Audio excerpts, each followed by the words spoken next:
Wilkinson, we are live. Can you hear me?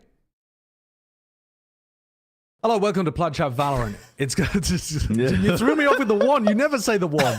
Kurt, you never count down and say the one, and you said the one. Unbelievable. I'm sorry. Okay, we're live. Yeah, I hear you, Kurt.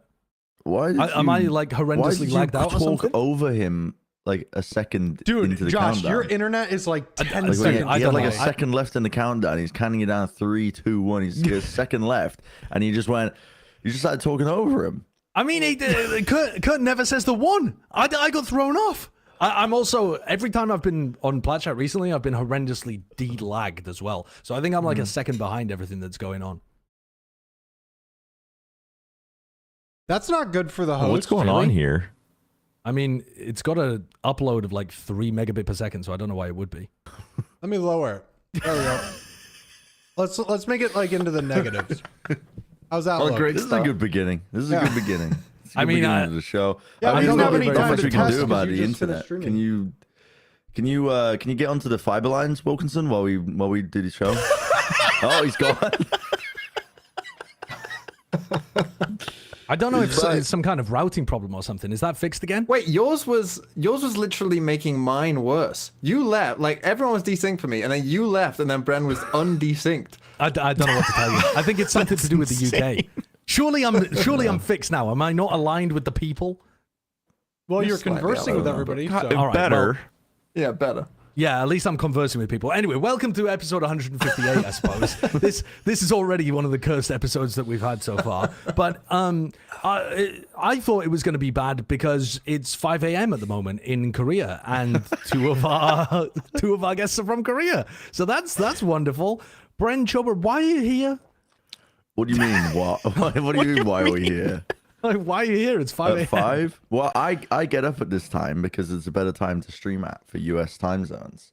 I was just explaining this to team. The based rising grinder, Sigma. Yeah, male. cold shower at 4. Fucking, cheese and crackers by 6.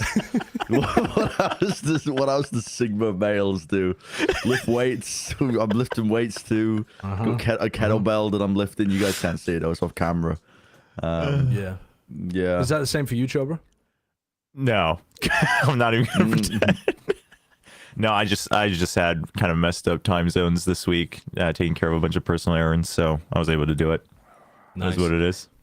Okay, pretty reasonable. I mean, we've got some big like APAC news to talk about too. We've had, dude, TMV. The internet's going down in the UK. I don't know what's happening. Some tree fell somewhere in like Nottingham Forest, and it's just taken down everything.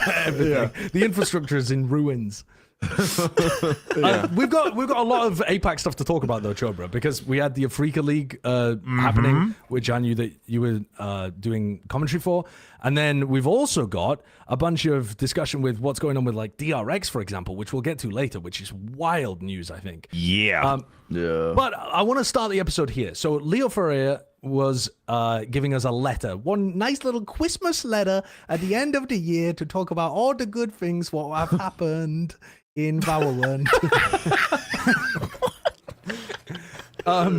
So he was talking about the fact that all of the teams are going to be able to get skins for next year. So I don't know if this is replacing the Champions bundle. I don't know if they've announced that or whether any of you have heard, but they are certainly having all of the teams have a specific skin in the game, along with some other bits and pieces, like maybe a gun buddy or something similar like that. They've talked about some extra pieces. And they've said that even the Ascension teams are getting them, which I think is nuts to have that kind of a turnaround on stuff. We don't even know who the Chinese team is that's winning Ascension, and they're guaranteed to have one for 2024. Skin team working overtime. Yeah, it's quite. Well, I think they'll keep the scope limited, right? It'll just be a classic skin, the banner, and what else was it? They put the highlight in the image. If we scroll down a little bit. Yeah. Oh, you reckon that's what they're getting? Yeah. Not this. This. Here it is. This, What is that? Is that like a? Dude, my mind immediately went to like a box of ammunition because of DayZ. It just looks like the ammunition box in DayZ. It looks like just a banner and maybe it's a title as well. But I think they'll just keep it simple. Like I don't think they'll be like flashy and because they have to do it for 44 teams. So you're not gonna get like a very bespoke thing. But it's cool that the Ascension teams are included because there's been so much talk recently about obviously the sustainability of esports, especially from the tier 2 side. And I think that this is a good opportunity to, I don't know, I think what we'll look at Valorant and VCT is either Riot have made a nice little, kind of mold for other games to just kind of fit their esports programs into, to actually have something sustainable for the coming years that doesn't rely on just burning VC money for venture capitalist money. Hopefully, that's probably that's my bright eyes, bushy tailed view of all of this. It's like, yeah, it'll be okay. Daddy Riot will work it all out, and everybody will copy them, and it'll be okay. Do we know how much like the teams get to input on this? Like, is each team? They actually have to design it. They use the graphical designers from each of the organizations. So EG's gun skin. Yeah, I cannot wait for EG's. It's just a blank classic. It's just a blank classic with tiny like EG just engraved into it that you can barely tell. Yeah. Like, that's just EG's skin. That would actually probably sell the most, to be honest, because it's it probably would. Yeah.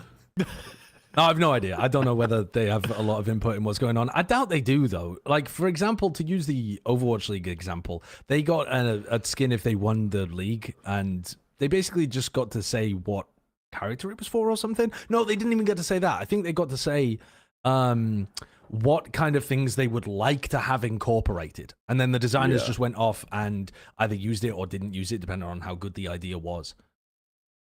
Yeah, I mean, I figure it's probably something similar. They probably, especially if it's global for all teams, they probably just have a template, right? And you obviously pick your team colors, like what your secondary and tertiary colors would want to be, and then maybe like you get to choose, you get to add like one effect or something, right? Like I don't know, like a lightning bolt or something. This is clearly why I'm not a skin designer, but something like that. Yeah.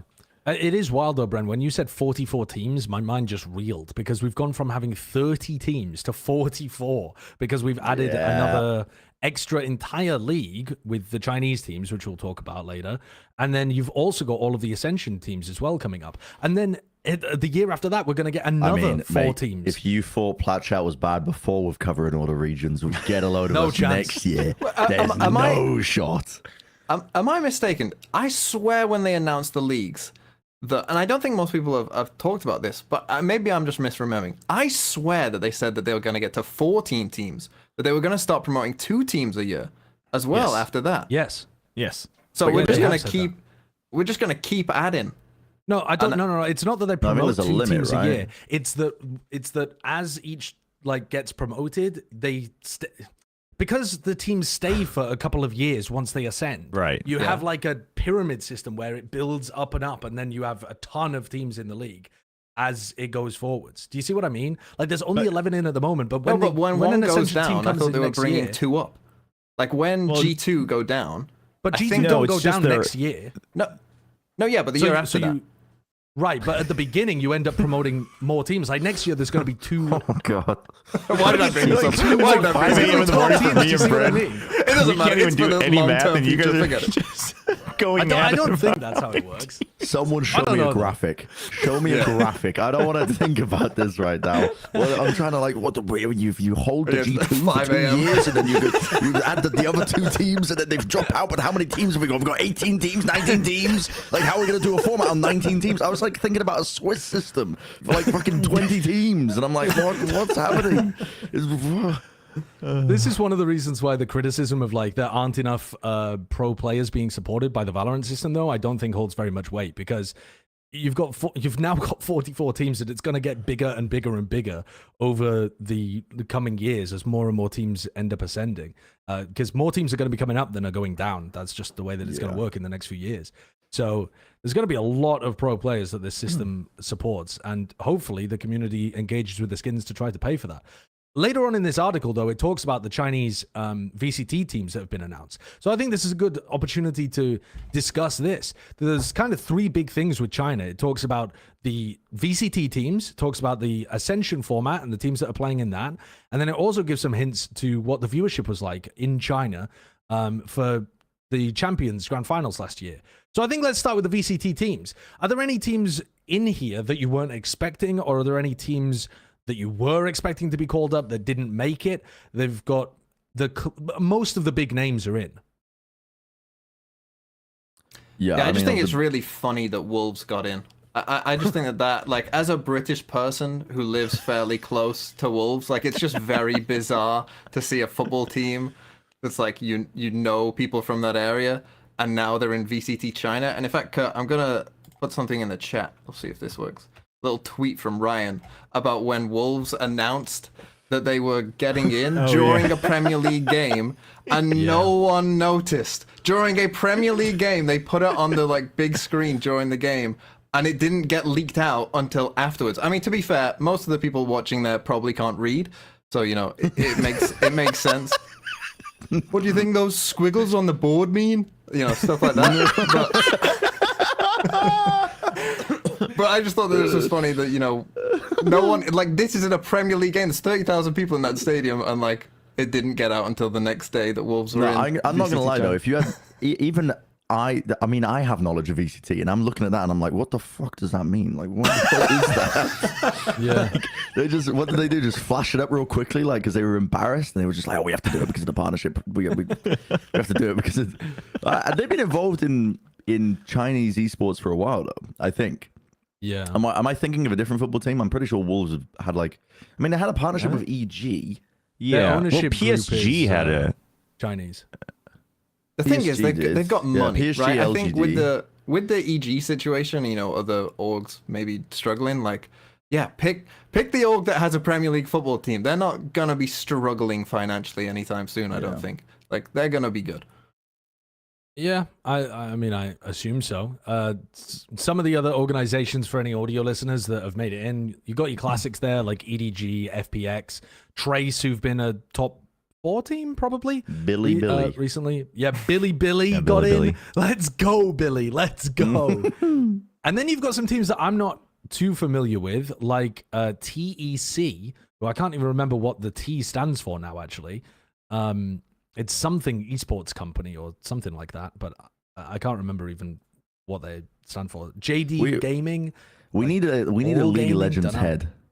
We need a League of Legends head, because that's where people really have the knowledge of a lot of these Chinese orgs. Because I'm clueless outside of like the big ones that we had when we were working in the Overwatch League. But even then, like the only one that comes to mind is Billy, which was they had the Hangzhou team, and yeah, it's I'm pretty clueless outside of it, because I just know there's some league head just frothing at the mouth, just they don't know about Tai Lu, like they don't know.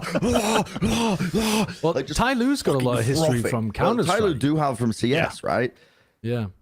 Yeah, Tai Lu obviously has a long history in CS, and then Nova, as far as I remember, is pretty active in a lot of mobile esports. I remember seeing them in a lot of different mobile esports titles, but I guess they're joining Valorant.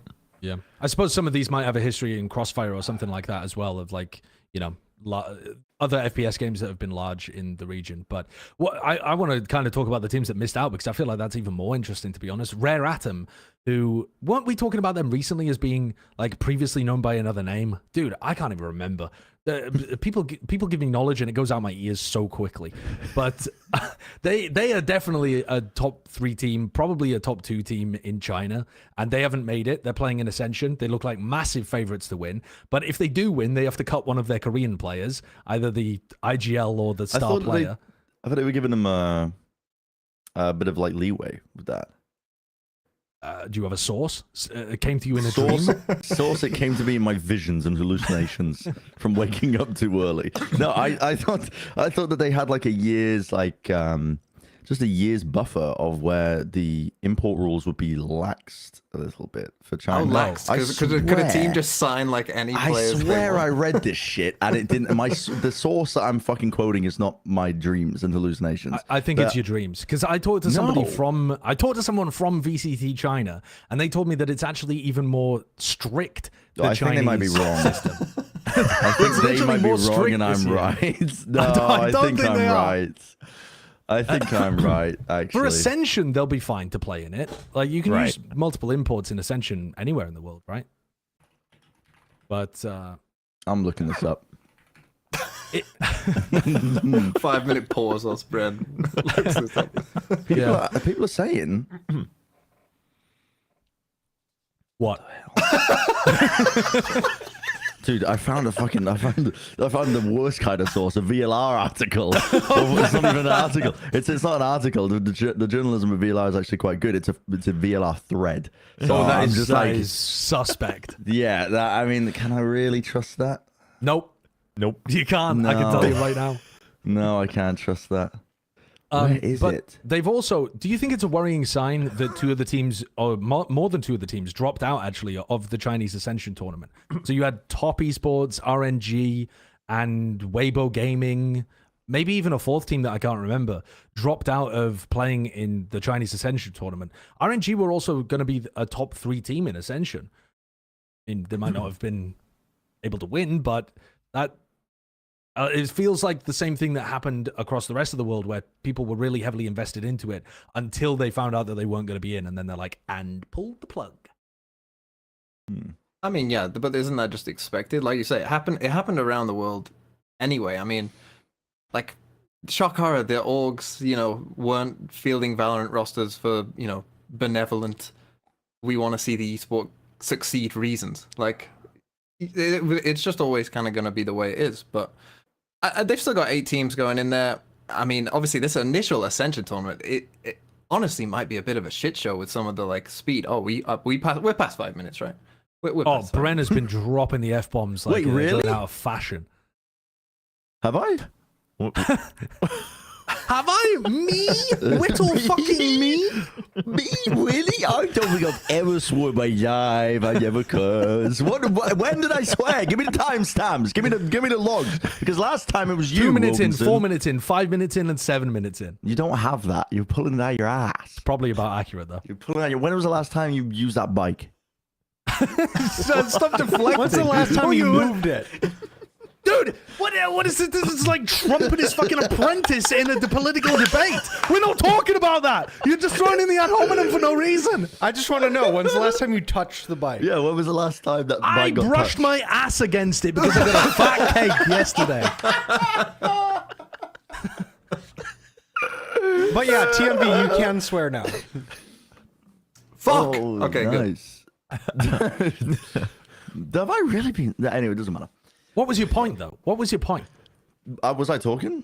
No, TMV. No, not you said that it's going to be a bit of a shit The show. fucking point's gone now. Let's fucking All move right, on. let's just move on then. Let's just fucking move on. All right, so the other thing that was unveiled in this article was that for the grand finals, 500K of the viewership out of 1.8 million, so about, what is that, like 30%, was coming from China, at least as far as we can, it's like, it's a They logistic. extrapolated it. Yeah, it's like, They extrapolated it from the esports charts, 1.3 million, and it was reported at 1.8 was the peak.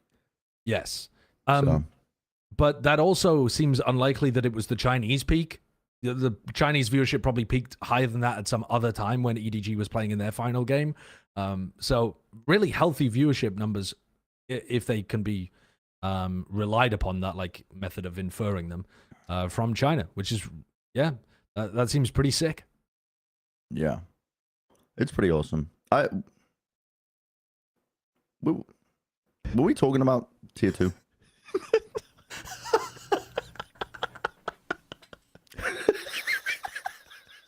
I'm sitting here thinking, is there like some I mean, when we were crazy talking about What? Ascension, were we talking about tier 2? Yeah, I mean the Ascension. Yeah, but like, No. Dude, you just cut your mic just cut out as well. Dude, was that a what bit? is going on? Guys, is it? I think. Wait, it's my what? Hello? the audio listeners. Hey, Pulling their phones out on the bus right now. There's like a checking the 5-second Spotify, delay before checking, they can hear me. It's not right. Like, what's going on? Like, what's happening right now? There's like a 5 to 10 second delay before you guys can hear me. It's fucking crazy. I don't know what happened. Oh, is I that just what's wanted to going on? explain Yeah, maybe that's the problem. to Maybe the that's audio problem. listeners and the viewers. Kurt has just moved into a new place. Yeah, and you showed up fucking Christ, that's 1 killed me. second before we were supposed to go live, so we couldn't test anything. Wait 10 seconds for them to hear me, viewers. There we go. Perfect.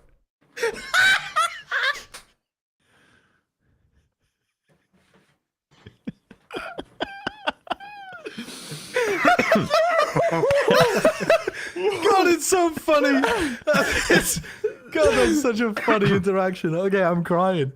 Oh God, dude, the voices. Did you guys see the Karmic Core video about the voices in Kamido's head? That was a really well made announcement video. It's got nothing to do with what we're talking about, but it was a good one. No. All right, Brent, did you have a comment about tier 2, or shall we move on? I mean, yes, I did. It was that because I don't think we should brush off the concerns of orgs dropping out of tier 2 and Ascension just because it already happened in NA and the other regions before that, you know, because China's doing their whole process like now. I think it just spells a bit of a bigger issue, which is there still isn't enough. I'm not saying there needs to be full support and full like Riot just need to like absolutely front load with money the tier 2 scene and support it entirely, but they are making the right strides towards it, I suppose. The Ascension teams being part of the skin deals, like making sure there's more incentives to actually be in tier 2. But yeah, I don't know. I need to see a little bit more, I think, as well, just to have more security, because right now it's still a massive gamble to be involved in tier 2 in Valorant if your entire payout is relying on Ascension. That's still a single slot every single year. It doesn't really feel like there's enough there, and I think the future comes from their premier plans, right? And hopefully at some point being able to incorporate something like what Fortnite does. Where's Barter when you need him? But where they have their in-game tournament client and how it's essentially just baked in, and they had a ton of support for that, where a lot of the pro scene was just basically fully supported by that in-game system, and a lot of pros got their first start through that. I know they're working towards that. They recently posted that I think 2024 is the time when they're going to be transitioning over to that, right, where you can actually qualify for challenges. But for me, that I mean, bad news for any TOs and tournament organizers, but genuinely the next step might be just trying to literally bring it mainly in-house with a lot of those systems as much as possible. Then you run into other issues where, you know, you're fully in charge of like the adminning and everything else regarding that. But yeah, I'm not sure. I just want to see a more streamlined system for tier 2 where it's easy to compete. The rules are already outlined well in advance, and orgs know what they're getting themselves into, just to help with a bit more of that sustainability. But right now, it's literally, it's still the carrot on the stick. Even if they are including the revenue for the Ascension teams, it's still that one shot in a million where you are the Ascension team that can win and eventually get a payout. You know, it's. Yeah, certainly. I mean, I think that they've done a good job of making the system work a lot better for the tier 1 teams, but yeah, it is difficult to make anything happen unless you're pretty confident that you're going to be able to win Ascension in tier 2. Speaking about tier 2 teams, you know, Fancy United, they competed in Afreeca. Let's move on to talk about Afreeca, though. That's one of the segues of all time. Guys, I'm lagging out. Guys, I can't. Wait. Okay. Sentinels, they won the AfreecaTV tournament. Haters in shambles. They've done it. They're the best team in the world. Finesse said that they are the top 3 team in the world right now. So, yeah. What you got to say, you fucking Sentinels haters? I'm not a Sentinels hater. I wanted to put them in the S tier. It's on record. No. During the way too early tier list, I wanted to put them in the S tier, and I was getting shot down entirely. Now, I will say, on the back, I've learned from our past grievances, and I'm no longer going to be an overreact Orwell, and I'm going to I'm just going to take these tournament results with a grain of salt. But what I think this proves to me... Oh, so you're overreacting when Sentinels lose, but you're not overreacting when Sentinels win. Curious. Sounds like bias to me from Plat Chat against Sentinels. I am not biased commentator. Do not ever post about me being a biased commentator, ever. I read every comment, and I will be furious if you post about me being a biased commentator anywhere. I scour the web. I'm looking through the Wayback Machine to look at old, ancient forums. You don't know the fucking power I have. I really hope that next year, whenever you do a match, the Twitch chat is just biased commentator. That's pretty standard, I think. I think watching this tournament, or at least watching the Sentinels win and a lot of their matches, this cemented in my mind that they are a team that should be punching for a top spot. I'm not going to claim that they're a top team, like a top 3 team, because I think that's pretty egregious at this point, because we know how quickly Valorant can change in just a matter of 2 months when it comes to teams' performances and the meta shifts, and just any little thing like an internal dynamic can just cause a team to just go completely off course. Like there's been numerous examples of this, but what I think it did showcase is that the talent is there, and I think that they are making all the right strides to actually be a team that should be punching for tournament spots, for top placements in their own domestic leagues. 100%. Are they a top 3 team in the world? It's way too early to say that. Listen, I mean, fucking sure, Finesse is going to say it. You know, he's sat at his little command center and he's like, fucking, he's whatever, you know, every word that gets out of his mouth gets clipped and posted on YouTube by like 50 channels to just get farmed for revenue. I mean, I just can't imagine having that much influence over like the 14-year-old population of Valorant. That's just insane. It's just insane.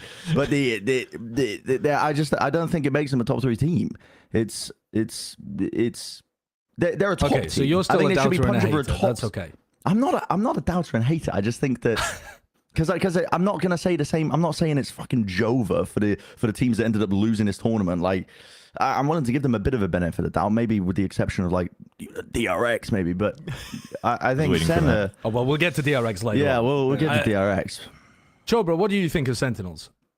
I mean, I actually agree pretty much entirely with what Bren said, right? I think what they showed wasn't that they were just like simply farming people with just aim or whatnot, right? I mean, I think the improvements they made, even for instance, like even just on their sunset, like throughout the tournament, I thought just showed that they were working on the things that you would want to see a good team work towards, right? And the way that how they're reacting to their opponents, rather than just like, oh, we have one more set play, right? It's not like they're relying on just, you know, one certain style or one certain thing. So I agree. I guess the best way to put it is, and I feel the same way about a couple other teams that played at the AVL as well, is that we were seeing them adapt better and better as time went on throughout just the tournament and also just overall in the offseason. And also, I guess we could kind of see just how much winning AVL meant for them, right? Like just really grinding away during the offseason. Yeah. I think those are all really good signs for the team, you know, regardless of what else fans might be thinking about the roster, etc. So, yeah, I think it's promising. I also agree, yeah, it's like way too early to figure out if they're a top 3 team in the world. But I think it's very reasonable for fans to hope to see them at the like international tournaments for sure. Yeah, for me, I thought that like they have an advantage because obviously they've been playing in so many off-season, you know, tournaments that like, you know, they've been in that kind of grind set. And to me, a big part of what Sentinel's success came from was that they looked like they were sharp. They looked like they knew what their reactions to stuff should be. They looked like they were somewhat in a mid-season form, whereas a lot of the other teams that they were playing against, obviously, like this is their first off-season tournament, whatever. So, you know, they looked a bit rusty or whatever. But to me, the big great thing about Sentinels is Zelsys looks really good. Like, other than that Haven game where he's playing Viper, he looked really good. And John QT as well looks really good and looks like a really good IGL and a really good player as well. So like to me, that's the big takeaway that I had, that like, okay, these 5 players looks like they could do something. Yeah. I think the addition of John Cutie and Zelsys has just revolutionized this team. It's crazy. Having watched this tournament, I was, you know, previously last week, even after we saw Sentinels have the first win. Who did they play against? T1 or something? Last week I was saying, you know, I'm still a fan of Tens being on the bench. It doesn't really seem to make too much sense to me. Like, Celsius could play all the roles that he's playing. I'm starting to change my mind. You're a hater? You're a certified Wilkinson hater moment. Certified hater moment. Certified Wilkinson seen the light egg moment. On his face, seeing the light what do you mean moment. egg on your light moment? Well, because previously I was like, you could just drop Tens to the bench, put Pancada in, and I think that this team would still be performing really well. But I do think that there's still a bunch of stuff that Tens is not doing amazingly. But the way in which this roster is playing overall and the aggression that you get from Zekken and Tens and the way that that's followed up by, I don't know, the coordination with Sassy was actually much better in this tournament on Bind and Split. And the fact that you always have Zelsys and John there ready to call a mid-round or ready to be able to trade for them. I think this is a really nice system. And I think it's unfortunate for Pancada that he's gotten a bit fucked out the end of this. But it would be it would be almost weird for me if they ended up going back having seen the results. And if this is what they were looking at in the scrims, then I can certainly appreciate why they made this decision to move away from Pancada. Because, yes, it's going to require quite a lot of continued growth on maps like Haven and Ascent, where you just have the solo smokes comps. But on maps where you are playing a Viper, or maps where you're playing John Cutie on Cypher, where he can hard anchor one of the sites as well, I think having TenZ on this aggressive Omen, he's actually taken to it way better than he did on Duelist. He's taken to it way better than he did playing the supportive roles as well. I guess supportive, I'm meaning mainly the Initiator stuff. When I was watching him play Initiator on Pearl and on Ascent, where he's playing the KO, I was like, this doesn't actually look like it has too many legs. But even after one tournament of watching him play Omen, I think people have focused a lot on the TikTok plays from him, and there are a few of those with him getting a bit too aggressive. But the general stuff is actually really good. It's pretty intelligent, and he just seems to be showing a natural affinity for it that he doesn't seem to have as readily on the Duelist or the Initiator picks. So, fuck it, I'm down. TenZ Omen, let's go.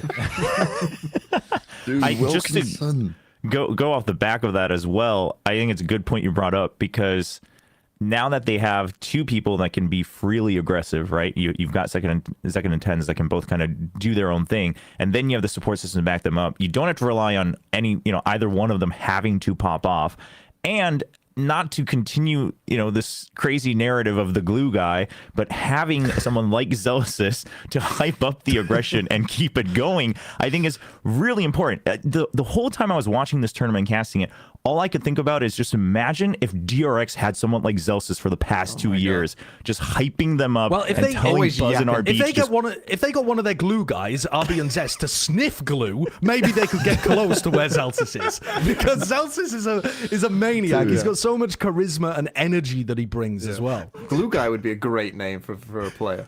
Someone should change their name to Glue We Guy. describe many players as the glue guy, and sometimes it's been a bad thing. Whenever someone describes, I love the term glue guy to describe the player who like fills in the gaps in a team and can really do it. But then I always remember Josh saying, "Yeah, I mean, if he was a horse, I'd be turning him into glue." As referring to God knows how many players. I think that wasn't many players. I don't frequently use that line. You use that a lot, Josh. You constantly ask to turn players into glue. It's getting out of hand. You used it to talk about Russ when he was playing for Guild, about him being a really important glue guy. That's who I thought I would turn into glue. Russ is an important glue guy. Yeah. Again, if he was a horse, I don't need to continue. What is this? Glue Man made his first appearance at the inaugural Germa Rumble. Holy. That's incredible. Dude, this is insane. This is Zealousys. This is what everyone else wants to be. Shitty character. Wow. That is insane. He's minus 5,000 pounds. That is nasty. I think, to get back on track with the Sentinel stuff, I think the thing that I think was the biggest improvement for this team, obviously Zealousys is 100% with the communication aspect and just his level of play. But my God, having a competent IGL and a team that's all on the same page does wonders for any team. I mean, that is so apparent, because I don't think Sentinels were lacking too much firepower last season, in the season that we just witnessed.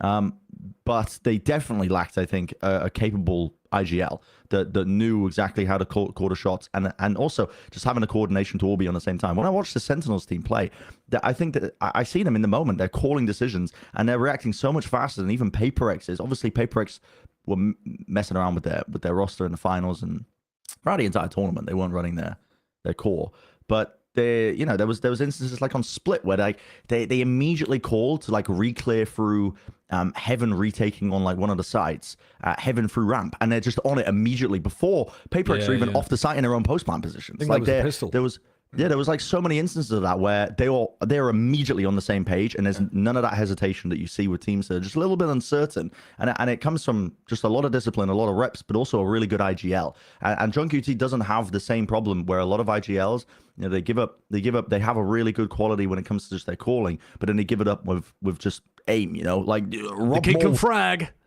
But Bren's blown out his microphone Yeah, doing a I was Rob very Lowe. confused looking at him. Dude, this episode has got some demons. Anyway, I was going to say that a bit of it reminds me, the way Sentinels were playing, like, at their best, reminded me of Cloud9 last year, where everything is so fast. Everything is like a little horde of ants that just all know what they're doing and just do it straight away without any questions. That reminded me a bit of Cloud9, like, you know, when they were starting to come about, like, and you'd see Cloud9 just insta react to something and just, they'd all be there as soon as you're trying to take the site and whatever, and they'd flood in on you. Like, some of Sentinels, the stuff they were doing, I was like, oh, I can see it. And you know, obviously part of that probably is Zelsys, but also, you know, as you said, like John, you know, adding into that as well with some of his calling. I just think, I mean, this is an interesting point, right? Like, right now, where would you guess that Sentinels would finish in the Americas League? Before we even know who NRG have got on their roster, or who EG have got as well. Well, let's take EG out of it. Just it's 1 to 10. Are Let's we say EG don't exist. Okay, and we're assuming that NRG are like a bad team Yeah. that are just irrelevant in this situation, in this Sure. hypothetical universe as well. They've got two players. They're playing 2v5 every week. Yeah, they'd be up at the top. I think they'd certainly be top 3 in Americas. I think they'd probably be top 2 with Leviathan. Yeah, I would have said top 2 as well. If they're playing Opium. like this, but also one of the things that's biasing, I think, the entire community towards Sentinels in the offseason is that we just haven't seen some of these other teams play very much. If we had seen a ton of Leviathan playing all throughout the offseason, and from what we've seen, they are a really solid team, I think people would be super high on them.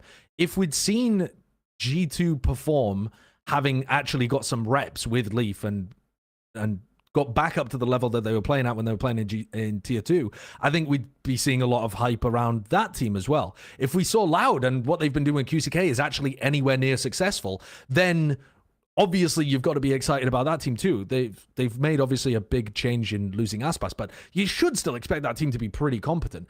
So I think it's a bit of like just exposure bias at the moment, where obviously Sentinels look really, really clean, but you also have to keep in mind that they're a team that probably only has a 4-map pool right now. They are playing against competition that hasn't had the most practice and is moving around their rosters fairly frequently. And we haven't seen a lot of the other teams that you would have in the big heavy hitters around the world and around Americas. So it's not to say that Sentinels are bad or getting fraudulent wins, but we're not seeing the whole picture at the moment. I do want to ask, though, about the map pool. I was looking at this. They somehow managed to avoid playing Ascent, like this whole tournament, which I don't think is going to be a great map for them. And, I mean, maybe it is, actually. Maybe Zelsys is just going to end up playing the KO and Omen. And, you know, if Tens can play Omen on that map, maybe it'll be perfectly fine. But their Haven looked atrocious. So... just to hit on the topic a little bit of the points of which Sentinels need to improve on, I know that you wanted to go off about Haven, TMV. This was, I mean, look, I'm a big fan of the Viper comp. I think that the Viper comp is pretty easily better than any other comp on Haven right now. This was the worst I think I've seen. In terms of just like, they just didn't even fucking use it. It's like, what are we doing? I told you in the chat that it looked like Zelsys' keyboard disconnected. That he just wasn't using his abilities. People were coming to A, and it's like, where's the orb? The orb is there. Yeah. Use the orb. Please use the orb. And he's not using it. He's not using it. And then, or like the wall comes up too late on C, or maybe at the wrong time on C. It just looked, and sure, Team Liquid looked pretty good on Haven, right? They look like a pretty decent team there. So it's not like the end of the world, and it's only one map, and the rest of the map pool that they did show looked pretty good, so that's good. But oh god, it was just like, it was like annoying to watch this game, because it was like, okay, in fact, maybe it was a good thing that they were this bad, because it could have been easy if they just dominated on every map. You might have said, oh well, maybe the other teams are just awful. But I think that this map proved that, like, you know, hey, Team Liquid aren't awful. They've got some nice ideas, and, you know, they're doing okay. So when Sentinels beat them on the other maps, maybe that gives you more hopium that, you know, this is a real team that they're playing and not just some, you know, team that's not even trying. But there was just so many instances where it was just, did they play a different comp in one of the games as well? They did. They played a different one of the first match against Paper Rex, which was with the Breach. It was the standard one, just with Cypher instead of Killjoy. Yeah. And so then they moved to this, and as I said, I'm a big fan of it. I think that this is just, I think the Viper is just OP on Haven, to be honest. It's in very my good, opinion. yeah. There's a 10s TP for you. Look at that one. Yeah, I like that. I appreciated it. It's in a 1v3. What else is he going to do? Yeah, But yeah, I said my it seemed to me like Zelsis had not played very much Viper on the map because he just felt like, you know, when you play something new for the first time and you know theoretically what you're supposed to be doing, Yeah. but in the moment you're so overwhelmed that you're like, you watch the VOD later and you're like, why didn't I just use my ability there? Why didn't I do this in this instance? But it's just because your mental bandwidth is taxed. I think over time he'll get better at that, and Sentinels as a whole will get better on this map too. But I think that it's definitely an area that they need to improve on because their overall understanding of the map was also off. It wasn't just the fact that Zelsis was new to playing Viper. They were, for example, like into the site. Yeah, they never flood defended A at any point. They were trying to stack it with 3 players, which just isn't how you play with the Viper Orb. That isn't using its advantages correctly. So they had a really weak B and C site as a result of that because they were playing 3A in a lot of these rounds. And Team Liquid punished them for that. I think I'm cautiously optimistic about this new game plan with Sentinels, though. I've been vehemently against their experimentation, but I think this win in this tournament has brought me onto the side of, you know, give it some time, and I think the coaches have actually found a decent direction for the team here. And everyone looks really committed to making it work. Sassy's playing the best Valorant that he has since joining Sentinels. He's actually getting wins on Sova. How is this happening? So, yeah, it's impressive. I do think, though, I was impressed with Team Liquid. That was one of the big things that I had as a takeaway from this tournament. I know that they didn't make the finals, but they were playing some good Valorant. And coming off that T1 Liquid game, which was mega sloppy, I mean, 6 aces in this match. Watching Liquid play in some of their later games, I was impressed with the ideas that they brought to the table. This is a genuinely decent team.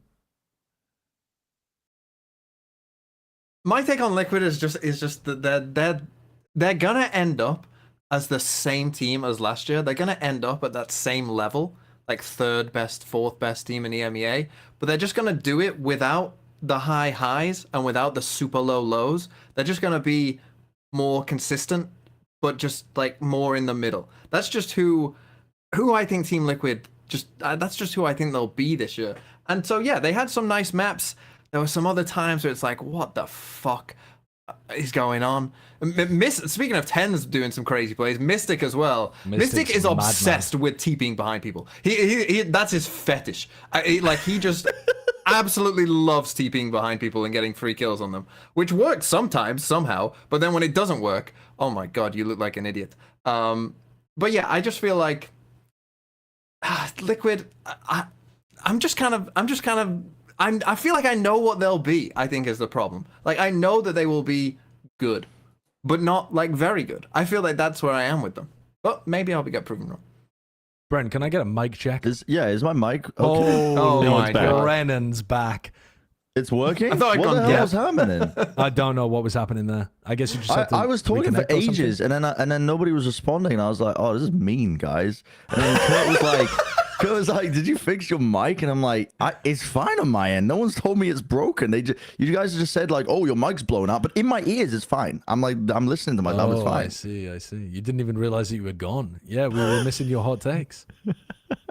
Oh, what was your feel on Liquid T1? He's gone again. Is he trolling? Either he's trolling or Kurt's trolling. Someone's trolling this episode, man. Save this for a few months and upload it on April 1st. I think we can hear you again. Wait, I think we can hear you. Hello? Yeah. Yes. Yeah. What the fuck is going on? I don't know. Is it like some setting? I don't know. Is it whenever you speak loudly? Is it just cutting your Maybe. noise gate for Is it like a noise? No, but it's fine in... Dude, this is so weird. Do I just have to whisper the entire time? Like this? Just, yeah, I don't know. I mean, I intermittently watch these teams, but I just got the vibe of like teams that hadn't had much practice and playtime. But I think, yeah, I feel so unnatural to just be whispering essentially about this.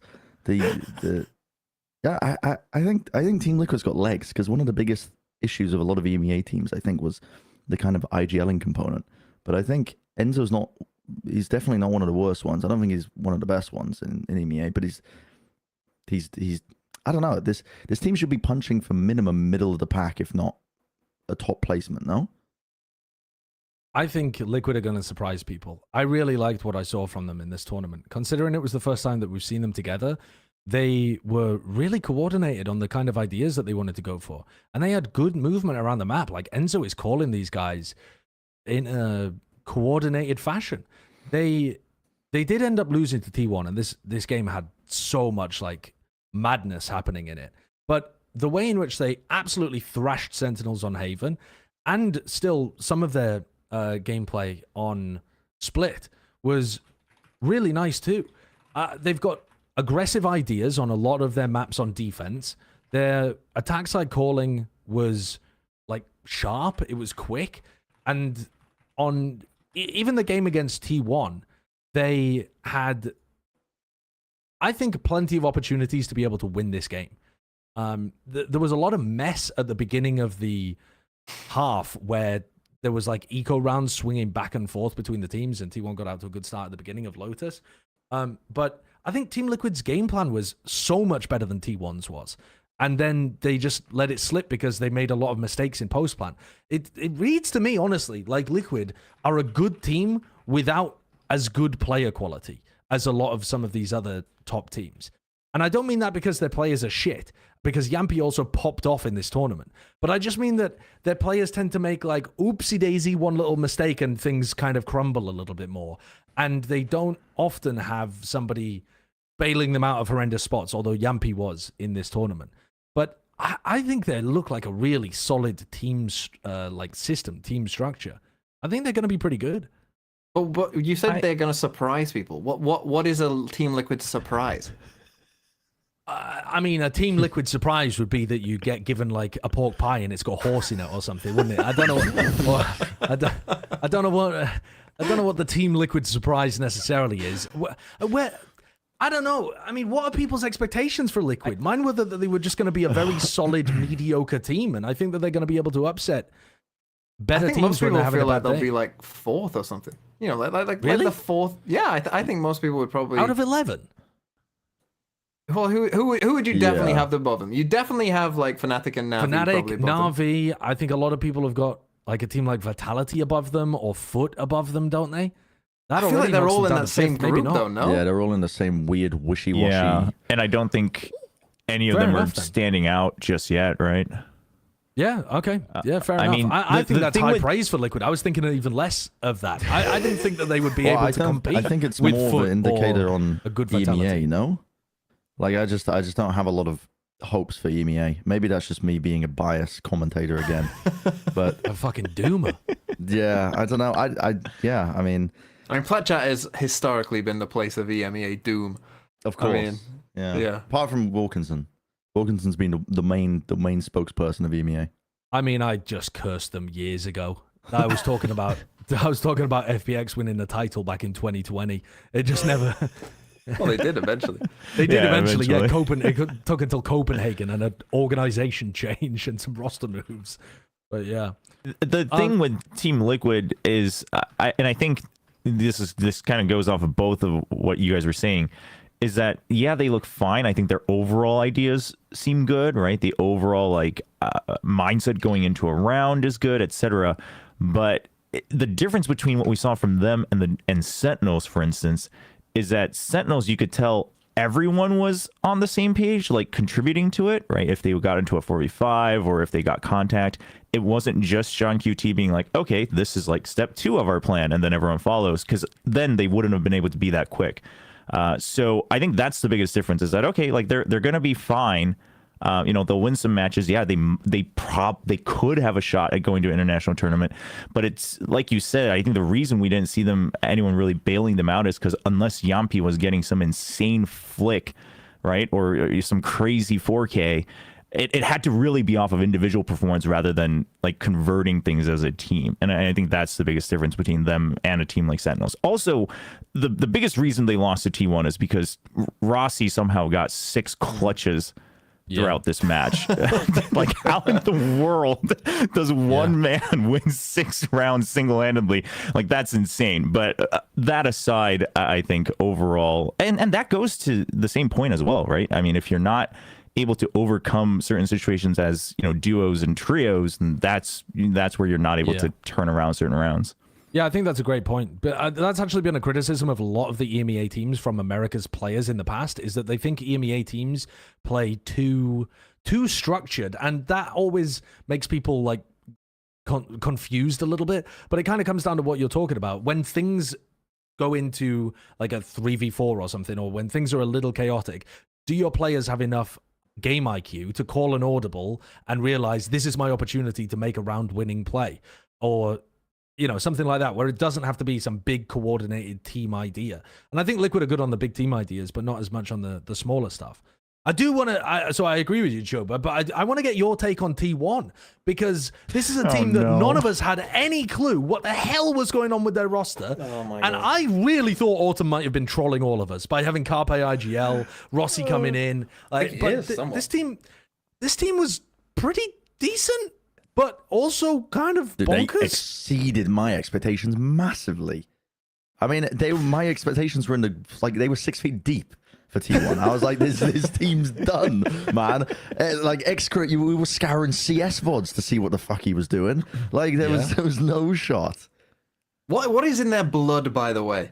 Because he's just come straight to Val and straight away, just like his brother. Yeah, I'm playing fucking Cypher and Chamber, and then I'm playing Smokes, and I'm playing whatever the fuck. Put me on whatever, and it doesn't matter. Like, every other player were like, oh, Tens, this is going to take a while for Tens to adapt to Smokes. Like, oh my goodness. You got the last name Susanto, and it's just like, fucking do whatever the fuck you want. Play whatever you want.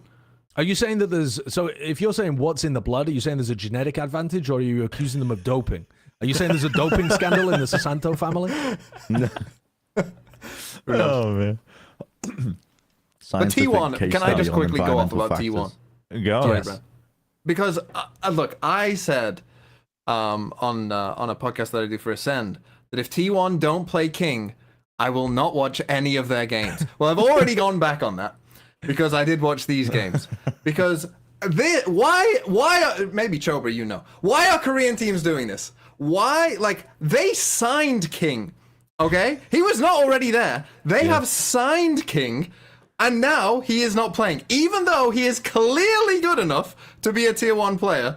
Unless, again, Autumn is trolling. Possible. But it seems like King is not playing. And it's like, oh, hey, King, we'll sign you into this Korean roster. Hey, we've got a bunch of Korean players. Oh, we're also going to pick up Forsaken's brother. Oh, and then we're going to spin the NA wheel of tier 2 players and pick up Rossi as well. And now, you know, oh, we're speaking English now and you can't speak English great. So unlucky, you're off the team. What are they doing? Like, King is such a good player. Like, such a good player. And he just got fucked, essentially, for seemingly no reason. And again, they signed this guy. They did not have to do that. I'm just pointing that out there. They didn't have to sign King, but they did. And now he's getting fucked. And we'll get to DRX in a second. But with King and with Zeta on the bench as well, who's an incredible player, it's like, you get the DRX players and those two guys, you've got 4 insane players. Like, fuck it, DFM.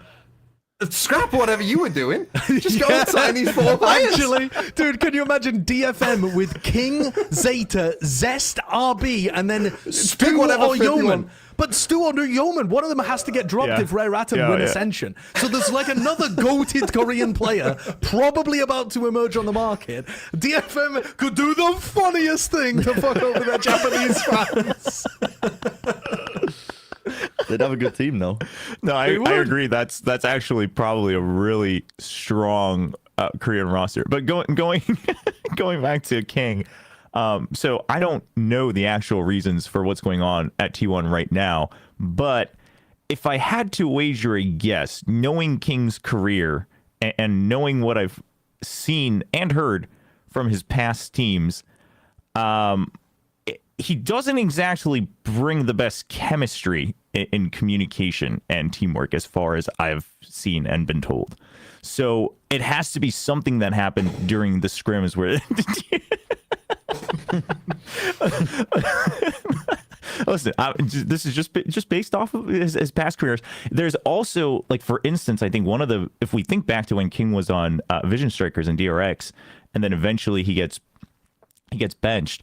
A lot of that seemed to also be because he wasn't willing to be as flexible. Now that seems to have changed a bit during his time on Gen.G, right? But he just wasn't able to adapt to the chamber meta. He just wasn't able to adapt to trying to op. He was always very intent on like having to rifle. He was not a big fan of like picking up things like the Odin or the Judge and things like that, where sometimes that would have made him like an even better player that really anchored the site even stronger for DRX at the time. So there's got to be something there, right? Because I think everyone agrees mechanically he's very gifted, and he's one of those players where you can just be like, hey, just like hold that site and he'll do it, right, to the end of the world. But if he's constantly being shuffled out of so many of these rosters, I've got to imagine that trend continues of it's not his in-game ability per se individually, but much more as a team. Now, I think the only part I would strongly agree with DMV is, I guess the question is why did you sign him, right? Like, you probably could have tested this out during scrims or something during trials. So I don't know what happened there. But also, there was recently that... What is this tweet? For any audio listeners, King tweeted, when Rossi got signed, who the fuck is this guy? I mean, that's got to be a joke, though. They must have been working together for a while before. But in the context of what we've just heard, it does not seem like a joke, does it? Yeah. That's so funny. But we also just recently had the interview after AVL from Carpe and Autumn. I didn't link it prior, but maybe you can find it, Kurt. Where I think Autumn mentioned that Rossi wasn't even confirmed internally for the roster, like during their other offseason events, right? So this really was a last-minute addition. So clearly, whatever they were trying to work out prior to that, I mean, Xcurate, he said, was always, kind of in their mind of being on the starting roster. But clearly, whatever, didn't work there. They wanted to bring in... really unusual. Yeah. Yeah, I mean, but that's also coming along with Zeta hitting the bench and then changing the IGL over to Carpe. And while I think that Carpe is generally doing an all right job of IGLing for this team, his individual play didn't suffer too much in the game against EDG. Oh my god. Oh my lord, what was I watching in the game against Liquid?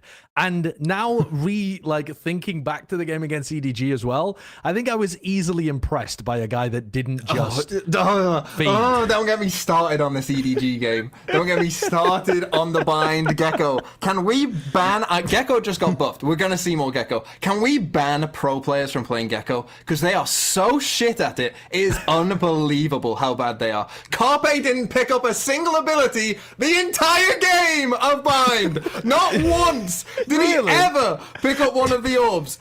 Ever. Not an ult, not a dizzy, not a wingman. Ever. How has that happened? Why are you playing this fucking agent if you're not picking up the abilities? Fucking play anything else! You know what's funny as well? I was watching it thinking, wow, they're comboing the Sky Flashes and the Dizzy actually really nicely to get into these sites. And I wasn't even paying attention to the fact that he was just discarding them, just throwing them away. It's a reverse Nuzlocke and he's just leaving his Pokemon to die. The even worst part is they've played Gecko for Carpe before, right? Yes, they played it so many times! But back then it looked a lot better. Yes, right? Yeah, I agree. yeah. So it looks so much better. And then he's playing it now, and maybe it's because he's IGLing, right? Maybe that's what it is, that he just it's hard to IGL mental bandwidth again. Yeah. You can't do it all. But fucking hell, we're gonna see more Gecko after that buff because it's a pretty sizable buff. But then again, the buff wouldn't have impacted the way Carpe was playing because he never even fucking tried to pick anything up. Oh, that's so fucking funny. I mean, I feel like this wasn't the game that made me mauled about Carpe. It was the fact that on Lotus, he was just sky flashing his team or himself through every smoke possible as the answer to every situation. And it was usually just getting turned and he was dying. And it was it was pretty tragic. And that made me worried because that's not just a individual bandwidth issue. That's I've decided to take me and my entire team to reclaim Mound, and we're going to do it with one Sky Flash and just run at them. And I think it failed like 3 or 4 times. Is this the round where he's used his ult there? I think he doesn't use an ability this round. Oh no, he does that. There's a round where it goes to like 20 seconds left, and he doesn't use a single ability on Gecko. How is that even possible? I don't know. I can't say anything that's going to help you, TMV. You need a therapist. Yeah. This is nothing else that can be done. But I saw a lot of people being impressed by T1's run. I am a doubter. I'm a doubter. I think EDG looked kind of poo in this tournament, and we'll probably get to them. Yeah. Get to them. But the game against Liquid was a one-off anomaly. Not in the fact that T1 will never beat Liquid again, but the way in which it happened, 6 aces, crazy rounds all over the place. Rossi couldn't lose a clutch. This is not what you're normally going to get, frankly, from either team. But I don't think you're going to get... When I'm looking at how the teams are approaching the maps, I did not like the way that they were approaching Lotus. I think Team Liquid had a way better plan on that, even though they ended up, going to OT and only just scraping it through. And I think that their approach to Ascent as well was a bit bizarre, even though they ended up getting the win there in the end. Issue with T1 for the longest time has been their calling, just in general, from beginning to end. There was a small instance where it was looking all right. Actually, I thought that they were making good strides towards it, like at Tokyo, and then it went downhill again at Champs, and I still don't have faith in the calling aspect of like their general understanding of how they should be playing a lot of these maps. It doesn't seem to be on par with what you need to be a top team. Like I agree with you. I think so many of those rounds going down to just firepower moments, and yeah. But then again, I feel like that's the thing with T1 though, right? That in those rounds, like they did win that game, and they won that game based off the individual play. At least that gives you some hope that the individuals are good players, right? Like, gives me hope that they will be like a mid-table team. They'll be punching in domestically. Not happy. Dude, they'll be punching domestically, but I don't think this is a team that can be punching for a title unless they like drastically improve their overall ideas of what they have going into maps. Yeah. No, because the problem with that argument as well, TMV, is that they also lost a lot of rounds via their individual decision-making too. True. So while, yes, they do win big rounds, like Harpe's insane ace with his Sheriff too, he also tossed a few of the rounds, and we've seen Itsu also in this tournament with a lot more of the shaky play compared to what he was doing earlier on when he was just on smokes and just able to focus on that. And I think Excurate, though, has been an excellent addition to this team. Stopping was good. I did see a couple of, like, when he played Bind against EDG, I don't think he looked very good on the Brimstone. I think he looked excellent on Chamber. I think he had some fantastic moments where he popped off when he was playing Harbor on Breeze as well. But then I guess because he's a fairly new player to Valorant in general, because he's only been playing for like a year or something and not at the top level, right? He'll probably end up getting better. He certainly seems skilled, and his opping is fantastic. So the more they can get him on Chamber, the better it's going to be. So as long as there's no Cypher meta. Oh no! Oh no! They'll be fine. No. So it's funny you mentioned that, because I was talking with like Achilles as well. We both felt that Excurate was going to kind of be that wild card for T1, where he could either make or break the team the way he plays, right? If he pops off, obviously, it's going to be great.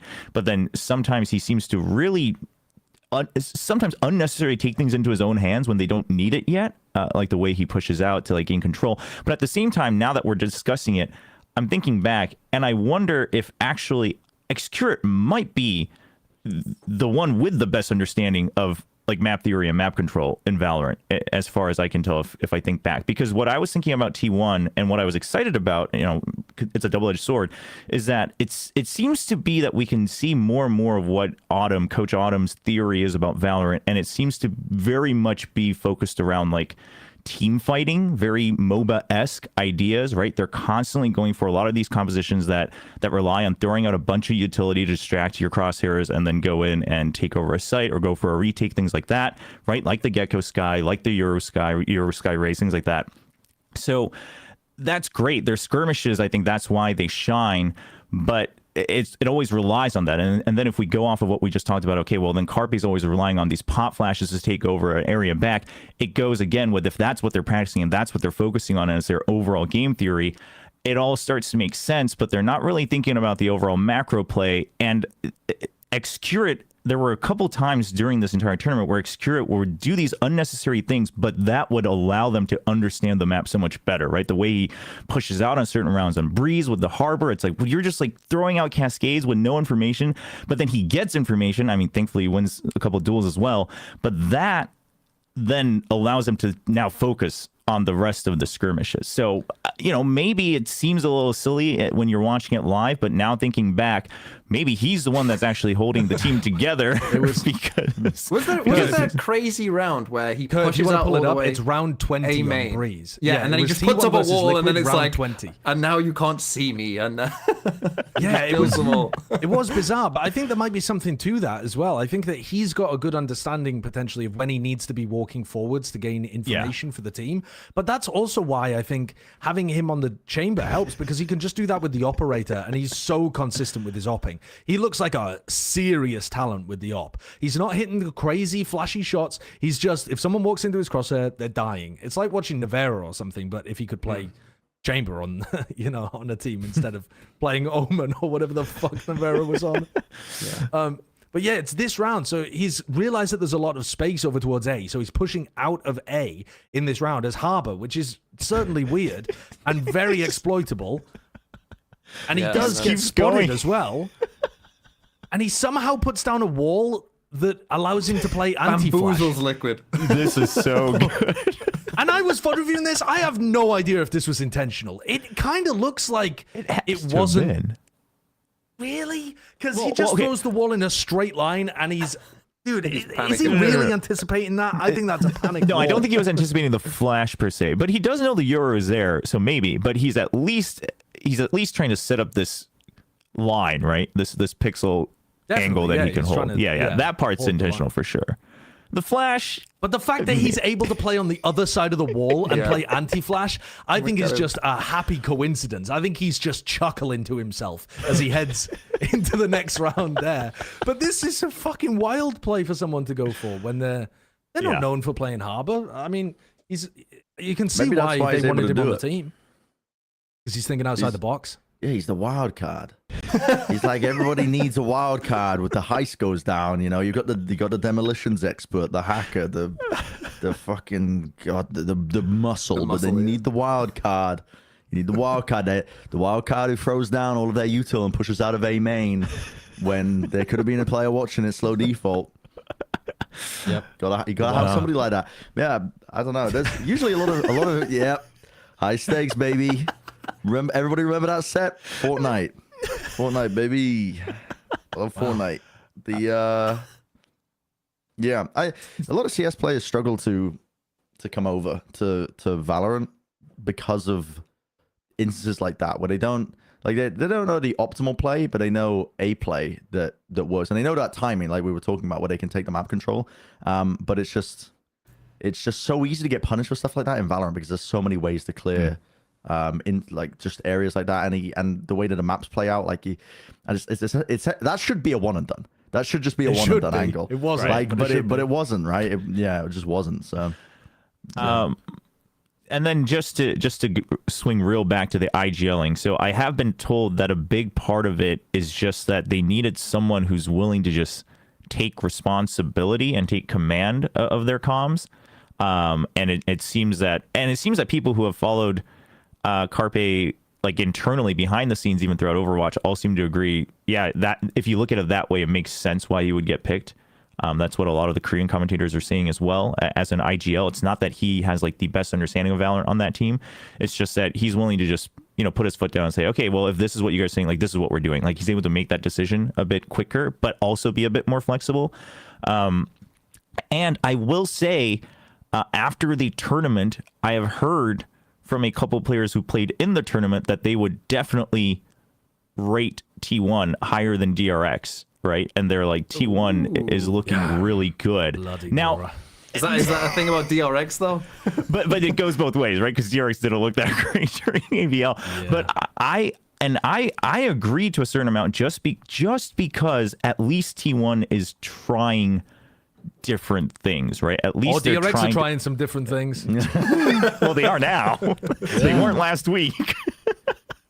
No, they weren't. Well, I do want to touch on EDG before we get to DRX, but we're talking about both of the teams that people expected to go through and got eliminated in the group stage.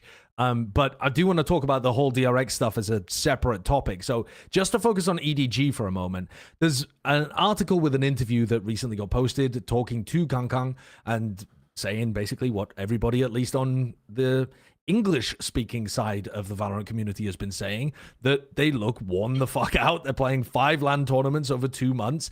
This is crazy. They're playing another one in January as well, so they still don't have time to rest properly before they play, even though they're not having to participate in Ascension, and they made it into Chinese VCT. And they look boomed in the sense of, like, they just don't look like they've had any time to fix their mistakes. They're just constantly making the same errors over and over. And it looks like they haven't had the time to just take a moment and refine things. I mean, guess this wasn't an interview. Was this from a live stream? Yeah, it seemed, I read through it. It seemed like it was just him talking during his own stream, but kind of hitting all the points that all of us were thinking. And he, in that, he goes on to say exactly the same thing, right? Where he's just like, well, we didn't get to work on anything. We didn't get to improve anything. So we just had to pull out our old strat book and do it again. And we just had to go through the motions again. And now people have figured it out. Like, what else do you want us to do? Replace me at EDG. This quote from Kang for audio listeners. Do you expect me to maintain a 100% competitive state after playing 5 offline tournaments in 2 months? To be honest, if you think you can do it, come and replace me at EDG.